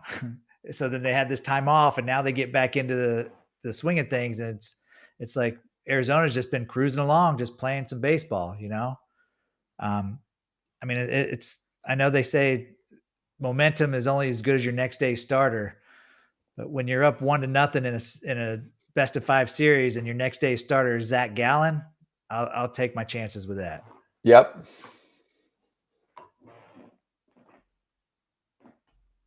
I think the Dodgers are going to maybe get to the D-backs bullpen. Maybe get a little bit to Gallen. I don't know. I think their offense is pretty good. See them kind of come up empty for 2 in a row at home. Obviously, the game was over so quickly, and Kelly's solid. You can definitely pitch differently in a situation like that. It was just super low stress. Let it ride. I think Bobby's going to be good, and they're going to, maybe get 4 1/3, and then, Ooh, I move like on to the that. bullpen. That's specific. I love that. Yeah, like 4 1/3, 5 Ks, maybe 6. I think he's going to come in hot and be fired up from the crowd, and then they'll just bullpen their asses off to treat it like a Game 7. You don't want to go down 2-0 heading into Arizona. And by the way, Alvarado's still going and gets the 1 out, and then they'll move on here. So yeah, Jeff Hoffman time. Man, there's so much stuff out of the Phillies bullpen.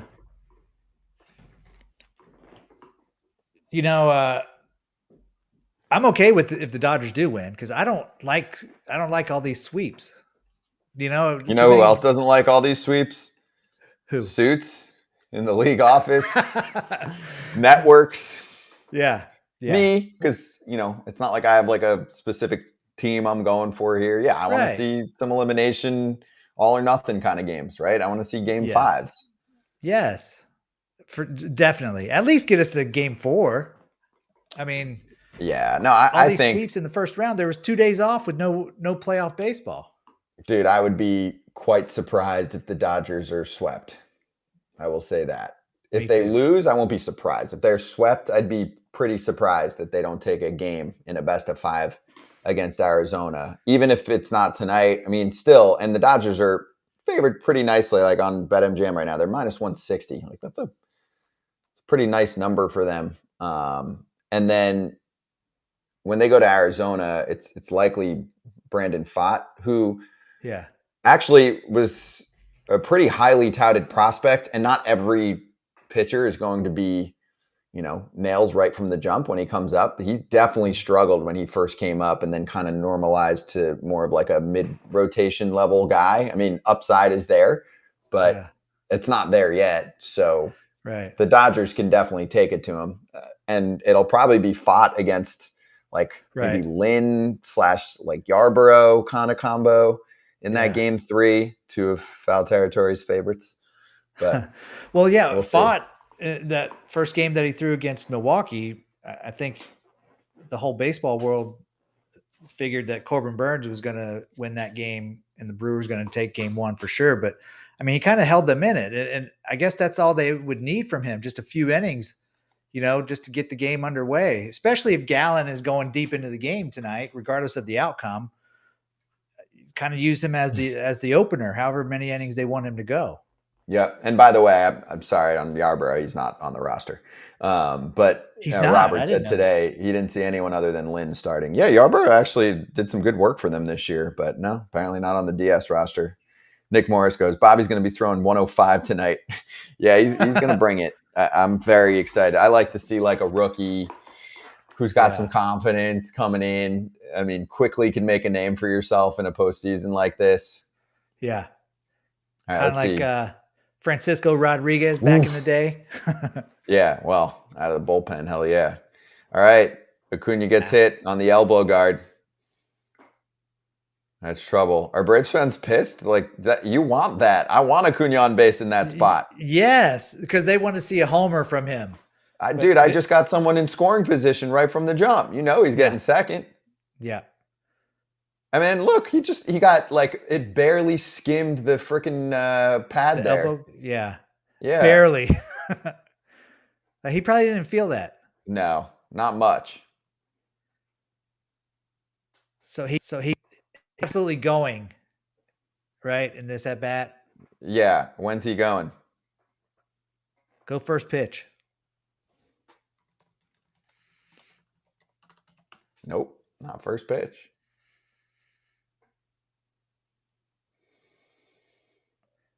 Yo, don't we need the mini box for Acuna here?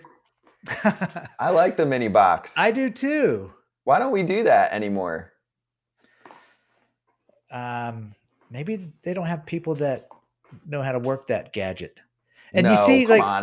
We used to watch that in the I know, freaking I'm just kidding.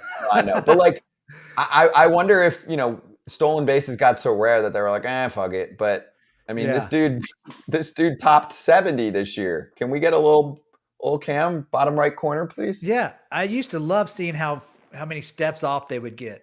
Yeah, and I want to see when he takes off. So I'm ready for the camera to switch for the throw. Okay, he's going now. 1 and 2 count. He's going now.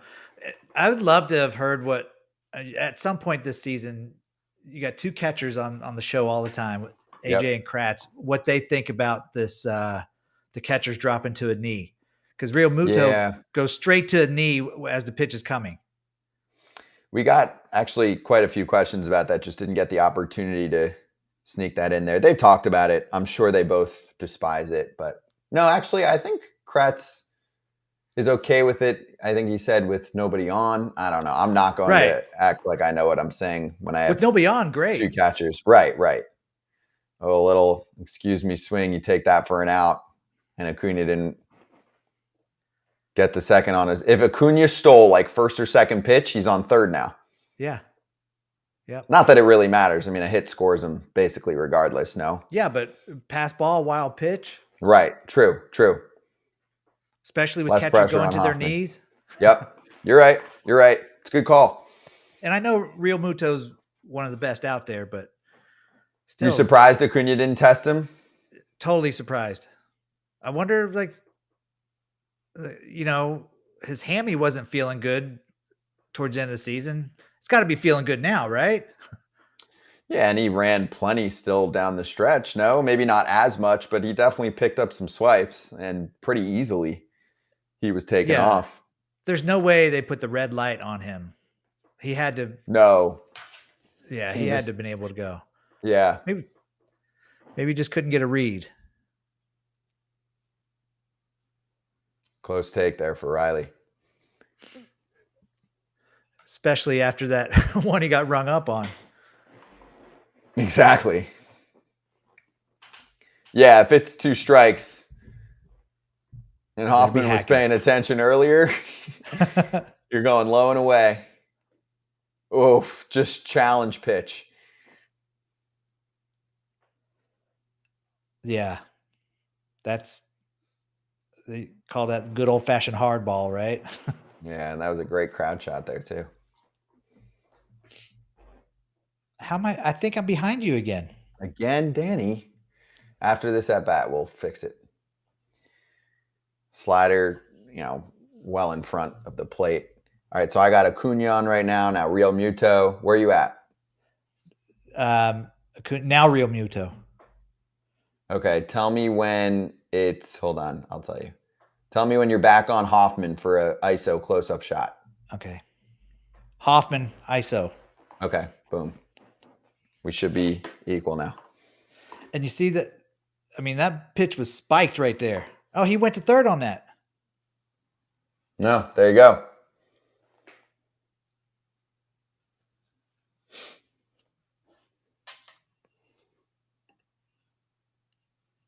Can't be messing around here. You got to get this guy, right? With Olsen on deck. Yeah.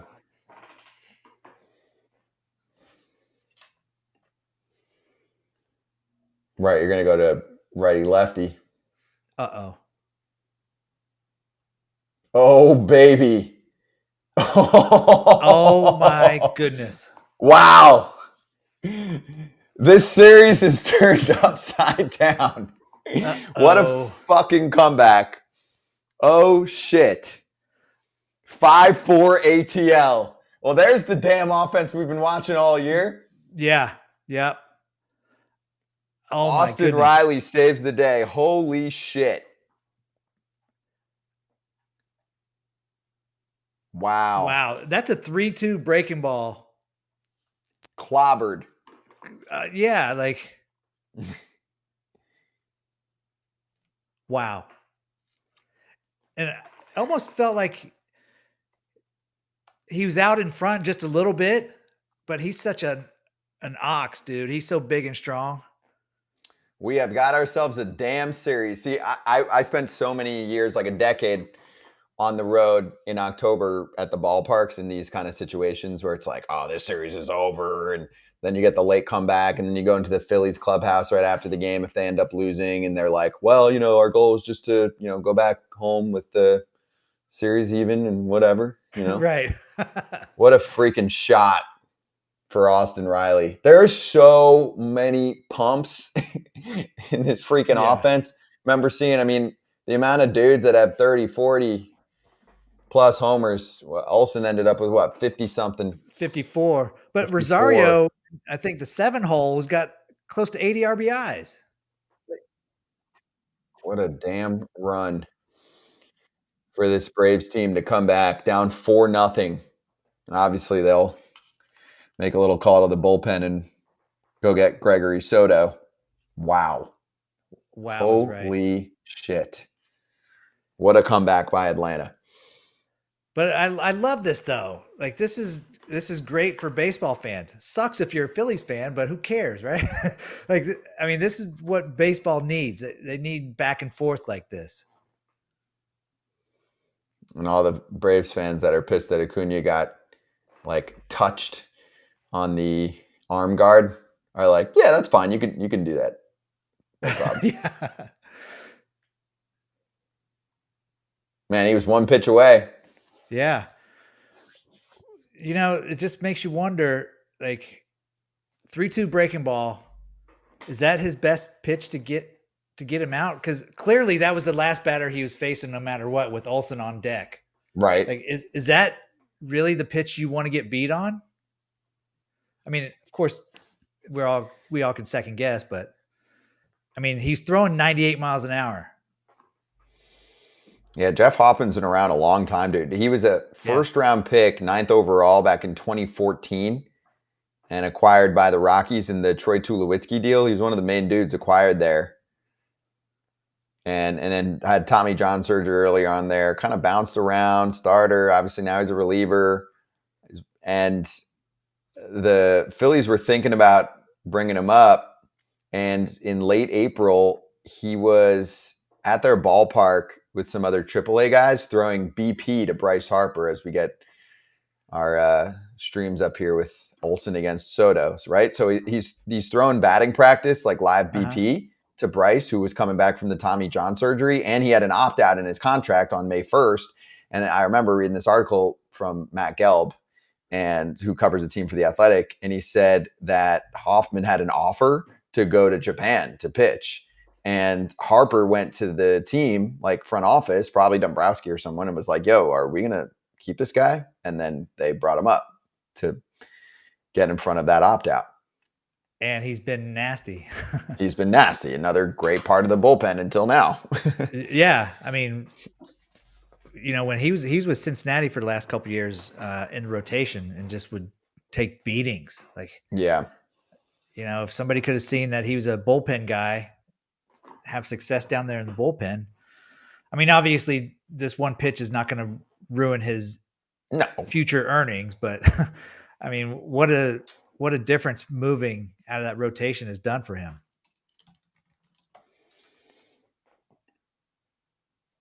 Yeah, Hoffman's only 30 years old. Wow. I feel like he's been around for a while. Right? Yeah. And if you look at what he did this year, I mean, 52 and a third, 2.41 ERA plus, hundreds league average 180. So wow, like an elite reliever this year for the Phillies. Oh, did that hit him? No. But yeah, you look at the past. Actually, last year for Cincinnati, because he was mostly a reliever last year, 44 and 2/3 with a 3.83. Year before that, 4.56. Okay, yeah. So the year it was before, the year before that, where started he was starting. a little bit. Yeah. Yeah, a little bit. And then they moved him to the pen. Yeah, 3.83 is not bad. No. 3.83 last year, ERA plus 114. All right, so your boy Soto gets out of it, but Darno and Riley, 5.4. And now that's it. You go top 9. Well, you see who's coming up, though. Harper, Real Muto, and the big boys against Raisel Iglesias. Yeah. That's what you want. I mean, this is exactly what you want. Yeah. Also, appreciate everyone that's been hanging out with us. We've been running this thing since 6 o'clock Eastern time. Props to the crew behind the scenes. Obviously, we got the pretty scoreboard, the bug, the stats next to it, the ticker on the bottom of the screen. Trying to get all fancy for you for this first ever playoff watch party, a little postseason party for Foul Territory. We do our show every day, Monday through Friday, 1 to 3 Eastern time. We're on this YouTube channel live 2 to 3 every day.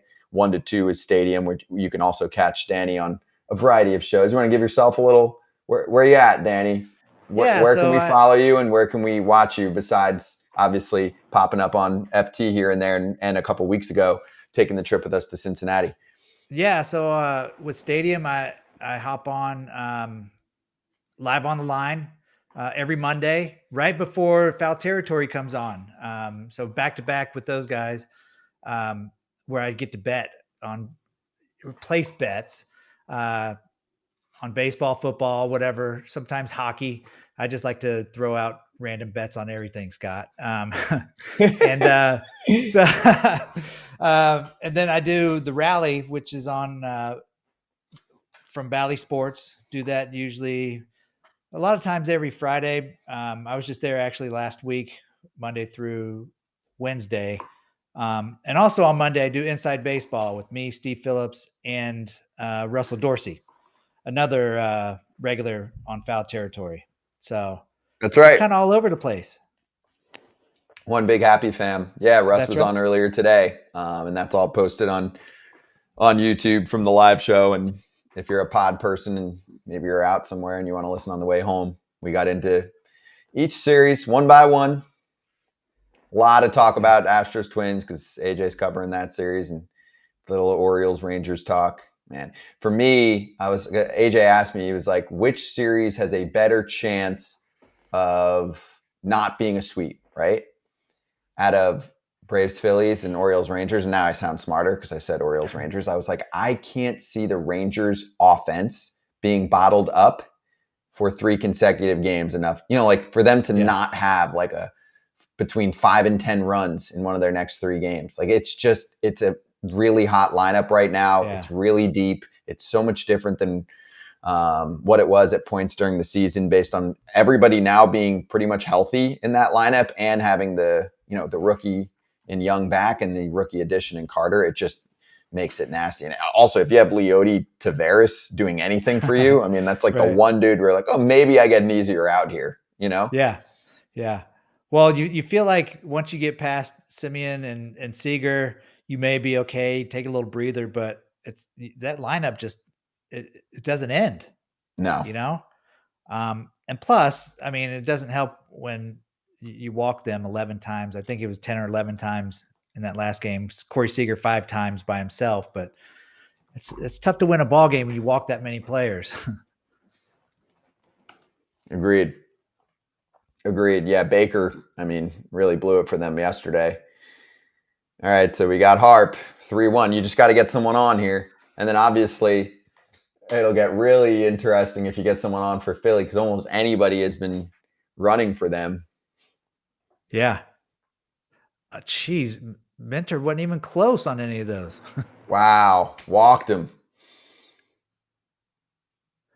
So no Rysel yet? He's got to be coming now. There we go. Yeah, Snit. See, that's Were you surprised they didn't bring in Iglesias as their closer to start the 9th? Yes, even if Harper's up there, and I don't know what Mentor's numbers are on on Harper. I don't know if they're great or terrible, but I feel like in the 9th inning you have a closer because he can get righties and lefties out. So or else he wouldn't be a closer. He would just be a situational guy. But Iglesias has been able to get righties and lefties out his whole career. So I don't understand that. Hopefully for them, it still works out. So people aren't second guessing, but what's the point of you leaving Mentor in there just to face the lefty?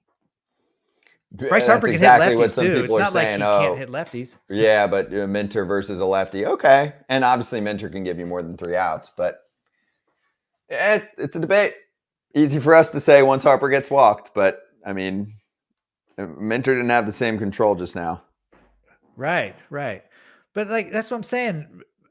Harper can hit lefties too. It's not like he is terrible against lefties. Why not bring, and maybe I'm just biased. Why not bring the closer in with nobody on, nobody out? That's what Iglesias normally does. And in fact, I know that Iglesias would rather have nobody on, nobody out. He was never a guy that liked to come in just to get work or come in the 8th inning. He's never been that kind of a pitcher. He hated it. Oh my gosh. I remember with Cincinnati. Yeah, like he had the whole save versus non-save numbers that were really crazy. Yeah. I think even maybe with the Angels too, when he was there, where it was like, some guys it's pretty similar, and some closers are like, holy shit, you got to put him in a save spot or he's terrible. Right. Well, yeah, and Iglesias was one of those. If it wasn't a safe situation, he was not good. But luckily for him, this is a safe situation, but you got to worry about a runner on first. Yeah, and it's Harper, and I'm curious how, I don't remember, Iglesias obviously at least have a righty though versus a lefty for holding runners. So what's your plan? If you're Rob Thompson right now, are you like, let's go, Bryce, go steal second at some point during this AB if it carries for a little bit? I'm not ready for now. I wouldn't. You leave him? Yeah. Okay. I just, Iglesias, I don't recall if he's quick to the plate or not. And I know Darno's had a little bit of trouble throwing runners out tonight, but I just, I don't know. I don't want to run into an out here and take yourself out of the inning. Iglesias is pretty quick to the plate. Highlight in our chat goes, my 12-year-old noticed Minter staying in. So, yeah, I'd say that qualifies for an odd call. I mean, this is like filth. 96 with some movement in on the knuckles. Hit the knob. That hit the knob, right? Yeah. They called it a strike, didn't they? Yeah, it's a strike. Here's his numbers against the Phils this year. 7 innings, 4 runs. Whoa. Oh, baby. Oh, you're a little ahead of me now. You got like a second and a half on me. That's all right. Okay. Well, it's like a second. Okay. You said whoa, and then the pitch came through. Good drama. Hey, we picked a good game for our damn watch party. Oh, Real Muto popped it up. Shallow center. That's got to be Harris. Yeah. When I was waiting on deck, when you and AJ were finishing, it was still the no-hitter going. And I'm thinking, am I going to be part of a no-hitter coming on here? Then imagine if Wheeler was still going too. Yeah. That's a big out right there, by the way. That's a huge first out to get JT, who homered earlier. Now, maybe. Look at the day for Castellanos. Yeah, maybe send Harper, stay out of the double play. Yeah. Well, maybe it doesn't work. If you're Skip, you want to go or not? What's the sign for maybe? Like, it's like, He looks over to the go dugout. through all the signs. Go. I would be like, I send him. I'd go like this. Up to you. Yeah, because I'm not taking the blame. Yeah. No, send him because Iglesias' ball moves all over the place. He's a ground ball pitcher, ground ball strikeout pitcher. Usually, I mean, Oof. you don't want this game to end on a double play, do you? Castellanos lost his friggin' helmet.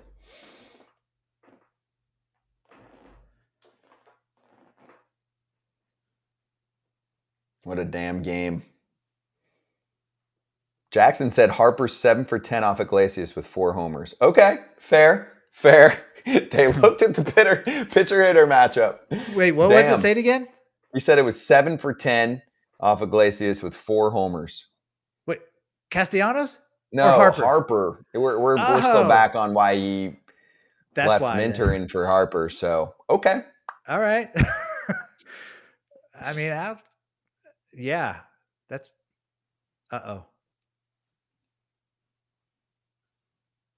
Deep right center. Oh, what a freaking play. Oh, my God. What a damn catch. And look at Harper get back. They got him. Oh, baby. Game over. My. Harper was going for it. And also, you can't blame him. I don't blame him. If he scores there, we're talking forever about what a read by Bryce. Because you have to get going on your horse if you're trying to score there and you're going up against the closer. You're not stringing together hits necessarily. What a freaking play by Michael Harris in center field to save the day. Otherwise, it's a tie game. Wow. Otherwise, this watch party was going until midnight in the 16th. Yeah. So much for the 3 innings. We would have been here a long time. What a dub. That ball off the bat, though, man, I thought that was out of here. Castellanos has ridiculous pop to right center. Wow. What Amazing. A win for the Atlanta Braves. Scotty Braun and Danny Graves. Let's recap it for a few minutes. Woo! Roller coaster ride. Braves season on the brink. And they get to Wheeler. And to Jeff Hoffman, obviously, ultimately, with Austin Riley and the homer. I mean, there are a lot of dudes to highlight. Obviously on both sides. But for Atlanta, bullpen kept this thing intact. Snicker playing d'Arnaud. Riley being Riley. And Michael Harris, we're still looking at replays right now of the catch that he made against the fence. Actually, his face could have taken a pretty good hit against the metal part, but face hits the padding like he's been there before. What a play. And then just whips the thing to the infield. It's like, whatever, somebody pick it up because Bryce is still at second when he catches it. And Olsen gets him easy as Bryce slides back. I mean, if you're Bryce, though, like, are you blaming him for the aggression there? No way, because if Harris doesn't catch that, you have to score. And he does score if he drops that ball. But I think what saved the Braves right there, Austin Riley was backing up the double cut, the double relay. So the relay missed both second baseman and shortstop that were out there. And Austin Riley came running from third and picked it up and threw it to first immediately. If he doesn't back that up, Harper's safe. Nobody's talking about it. Wow. Incredible. And of course, Riley, the guy that hit the game-winning home run, makes the play to end the game. That was crazy. What about back in the first inning when Max Fried was on the ropes? 4 hits for the Phils only turns into one run. I know it's way back there, and they were carrying a 4-0 lead, so you would think the way their bullpen has been that they can hold it, but it's the Braves. Like, you got to put up runs. I mean, we were talking about this for a while. I was like, Braves are going to have to win some like 6-5, 6-4, 5-4, obviously, types of games. You know, this is not a team that's like, oh, we got to take those 2-0 contests. And obviously they got shut out in game one, which there was very little chance that was going to happen in back-to-back games. The way Wheeler was going, though, for a while, it was working, but it is hard to keep that offense down. And that offense is really the best looking lineup in baseball this year. So if you're going to do anything, you got to get to, you know, the Phillies bullpen, which they were able to do. And if you're Philadelphia on the other side, you're playing against a team that was a powerhouse this year. You got to strike at the moments when you've got it hot, like bags full. Got to pick up more than a run if you can. I mean, Stripling was with us towards the beginning of the watch along that we did, and he said, man, if I'm Max Fried and the way I looked in that first inning, giving up 4 knocks, and I go to the dugout and I'm like, I only gave up 1 run with the offense that I have for later. I'm actually feeling myself a little bit. Yeah. No, that's such a great point. That was obviously the difference in the game right there to get out of that. You know, the Phillies let him off the hook to have all them hits in the first inning and only 1 run scored. And then he goes out for however many 3 more innings and flips some breaking balls up there. And I mean, yeah, they're down 4-0, but he kept his team in the game. It didn't explode, you know? And then look what happens. Yeah. Unbelievable, man. Unbelievable. Incredible. And then you get another day off, obviously, and head over to Philadelphia for a game 3 in this series. And what a flip. What a flip. Yeah. I mean, the Braves didn't announce, and maybe they'll announce it soon, who's going to be starting game 3. I think regardless, it's not someone that's going to be giving a ton of length. They're going to rely on that bullpen, which was great today. Yeah. You know, Bryce Elder, if he does pitch, like he was great in the first half of the season. Every Braves fan will say it was very rocky for the second half of the year. But who else would they go to? Well, it'll be some version of a bullpen game, most likely, for Atlanta. No matter who starts, you know, I think, you know, even if Bryce does get time there in the first, it's still going to be a pretty short leash, you know? Right. Yeah, go as hard as you can, as long as you can. If that's 2, well, they don't have a legit third starter right now that they can trust to ride for a while, like Charlie Morton could be for them in the next round, which is kind of crazy when you look at what they did during the regular season. And they definitely patched a lot of different starters together to get through the entire year, and it just never was that much of a problem, like because the offense was so good and the defense. And that's what I do want to point out too, is for as much as we've talked about this team scoring this year, their defense is tight. Like you go position by position and it is above average to elite, right? Yeah. Catching position, you've got Murphy and Darno. You've got Olsen at first, who does a great job there. Albies does a great job. Albies over 100 RBIs as a second baseman. Yeah, obviously got offense from everyone, but Arcia's legit. Who's held it down, who was kind of the surprise in spring trainings that some people thought maybe Vaughn Grissom was going to take that job, or Shoemake, who was making some noise in spring. Nope, it was Arcia all year, who had a really hot start with the bat too. Riley does a great job and has improved a lot at third base, and then the outfield hold it down, especially with Harris out there in center field. Harris and Acuna. I mean, Acuna, Rosario's the weak link, but he is the one weak link. He's got the arm, but he's the one weak link in terms of the glove. Yeah. But I mean, 8 out of 9, that's pretty damn good. And they can all hit. I'll take that for sure. I would take that. And Pilar, defensive replacement. Yeah. You can put him out there, you know, if you need, obviously. In this situation, he pinch hit earlier in the game. But wow, what a freaking performance from the Atlanta Braves to come back in this one. Because otherwise, I mean, if they're down 2-0 heading to Philadelphia, like, do you think the Braves take 3 from the Phillies the way that they're stacked up? I mean, I think it's possible, but it's possible it would have been a tall task. But like you mentioned, like the starting rotation, or who they're going to have to bullpen it. When you're down two games, nothing, it's tough trying to bullpen it. You know what I mean? Like, you got to make sure that you get the right guys at the right moment, keep them in, take them out at the right time. But it's 1-1, so you can kind of afford to, let's gamble with this guy. Let's gamble with Elder, see if we can get another inning out of him. When you're down 2-0, there's no gambling. And here, think about this. If you're the Phillies and you get through that game 1, 3-0, you really shut the offense down. You knew that it was going to be tough to do that back-to-back nights, but you're like, I got Wheeler Nola for 2 and 3. I'm lined up really well. And you watch the first half of that game, and many people are looking and going, series over. At one point, we're like, Truist Park must be shook right now, halfway through, and there's just nothing from their offense. But that's how quickly it can change too. So got to give a ton of credit to them. I know Brian Snitker caught some flack in game 1 for switching up the lineup like a little bit. Snitker and the Braves putting the lineup together, but whatever. They didn't hit in that first game, and then we saw what they're able to do. There's pop from top to bottom in that order. Yeah, and there were probably just as many Braves fans today being like, "What? No Murphy every game here?"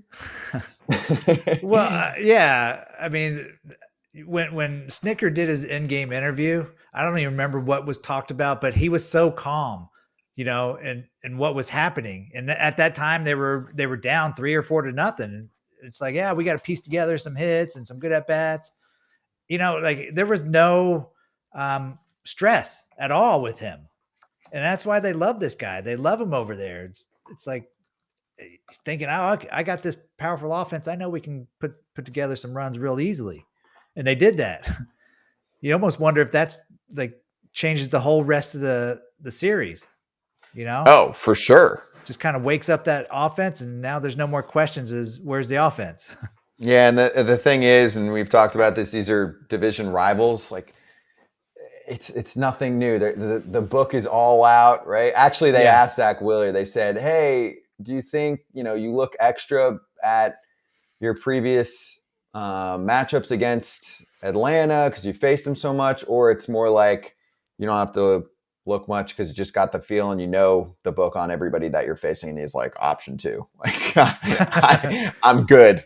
There doesn't have to be a lot of homework for him because the homework's been done on the field because there's been so many matchups for him against everybody in that lineup. And for a while, the game plan was nasty. I mean, he was pumping high heaters the first couple innings. Then he starts mixing in more of what he got low in the zone and away. The sweeper was on, right? All of the pitches were on for a while. And whatever, I don't know what you want to call it. The stuff maybe diminished a little bit as he got towards the end there. And third time through, this Atlanta offense, just tough to hold down for that long. Yeah, and that pitch to d'Arnaud, and not to discredit d'Arnaud, but he just kind of flipped up that sweeper. It was almost like a get me over. Just he wanted to try to get ahead in the count, and it just kind of spun up there. And his stuff wasn't as sharp as the beginning of the game, but he still had good stuff. If that's a more aggressive sweeper that he throws instead of the get me over, we might be talking about a whole different outcome of that game. But d'Arnaud just sat on it and crushed a pitch that he was supposed to crush, Mm-hmm. And I mean, a couple other things to look at is, first of all, Aaron Nola was really good in that wild card game start against the Marlins. But 2 things. One, I mean, he wasn't picking up, I think he had 7 innings and 3 Ks. So it wasn't like a ton of swing and miss from a Marlins team that still, strikes out a good amount. The difference between the Marlins offense and the Braves offense is everything. Yeah. The difference between the Marlins offense and the Braves offense is that the Braves bottom of the order would be basically the top of the order for the Marlins. They are very, very different. So it's hard to totally look at that and be like, oh, Nola's fine. It's different. And the thing with Nola this year that's been different from years in the past is the strikeout to walk numbers are still really nice. It's leaving some more pitches over the middle of the plate than he usually does, which leads to more homers. And that's the one part of his game right now that you've looked at and you're like, he's giving up more homers than he usually does. I'll look up the exact numbers while you're talking, but that's been the problem for Nola this year. And you're going up against the most powerful offense in baseball. Yeah. So the Marlins, they're a team that has to manufacture runs and try to, get guys moving on the bases and then maybe get a big home run like Soler, a couple guys at Berger hit the ball out of the ballpark. But with this Braves lineup, everybody can hit the ball out of the ballpark. Everybody can hit 300. Everybody can steal bases. You know what I mean? Like it's like never ending, this Braves lineup. And as far as Nola, I'm curious to see what you find with the homers. Like you look at what he does, like there's games that he's just so dominant. And then there's games that you look up and he's given up 5 or 6 runs early. And obviously that's got to be because of the home runs that he's been giving up. You just wonder which one's showing up, in game 3. Yeah, this year Nola gave up 32 home runs after 19 last year. And he had a couple other years where it was close to that 30 number, 26 in 2021, 27 in 2019. But that's where you see the pretty big difference in ERA for him. Because he eats innings. He can go deep into outings for you. But he had a 4.46 mark this year, which was not like him. You saw some bright spots. It's not like it was just it was streaky. It was inconsistent because obviously you leave a few pitches over the middle of the plate. That's the difference between your run and a half in ERA, from last year to this year for Nola. So we'll see. Obviously, we talked about earlier, the Braves are going to have to kind of patch things together with what they have. And even with Fried, I would say I'm not there yet where I'm feeling great about Max and where the Braves are. But still, like we've said at the end of the season, hey, if the Braves are going to win a World Series this year, they're going to put up games like they did just now. It's going to be 5+ run efforts sometimes because I'm not feeling great about anything coming out of their starting rotation. Just Max with the long layoff and still, who knows how much or little the blister was a factor here tonight. And then even like last year, Charlie Morton wasn't heavily relied on. I think he might have been the game 4 starter, I want to say, for the for the Braves. And this year they're like, oh my gosh, we're screwed. We lost Morton, and you don't have a game 3 and you're waiting hopefully for him to come back in the championship series. And he had a nice year, but their rotation is not in a great position this year for the long haul. That's the one thing where you're looking, because the bullpen looks nasty. Right. You just wonder, like, gosh, if they did have another arm, maybe if they get to the next round and they get Morton back, would they consider having like Fried and Elder piggybacking each other? I mean, because Fried's nasty on lefties. If he can't feel his fastball because of that blister, his curveball is really good. I mean, he made Bryce Harper look silly on it in that first at bat tonight. And I'm not saying you're going to throw him in the bullpen. I'm just saying, like, you got to try to find ways to have him out there on the mound, but not just throwing breaking balls inning after inning after inning, Mm-hmm. I'm with you. Well, what a damn party. Gosh, what a game. What a ride. What a freaking game. Want to thank Russ Stripling for joining us earlier. Pierzynski and Kratz and Danny, dude. Did you have fun hanging for an hour here? Dude. You got the best part. You came in. You were the closer tonight. Oh, man. Well, I'm glad I didn't blow the save. No. This was a blast. Dude, this game delivered. Wow. Yeah. Anytime I can sit and talk baseball with you, Scotty, I'm going to love it. You're invited anytime. We'd like to do this more often. If you're watching this like post-game version of what we just did, it's our live watch party that we did on Foul Territory's YouTube channel. We run our Foul Territory show weekdays, 1 to 3 Eastern. You can catch the second hour live on this very YouTube channel. But if you liked this little live action watch along party and then the post-game coverage that we just gave you for the last 5-10 minutes, let us know and we'll do more of it during the postseason. Thanks everyone for hanging with us in the chat and asking the questions and saying what's good. And we'll see everyone tomorrow, Tuesday, on Foul Territory. And thank you most importantly to everyone behind the scenes working hard all evening long, making this thing look fantastic. Very freaking pro. A very pro watch along. There's the ways to subscribe, and we'll see everyone on FT every day.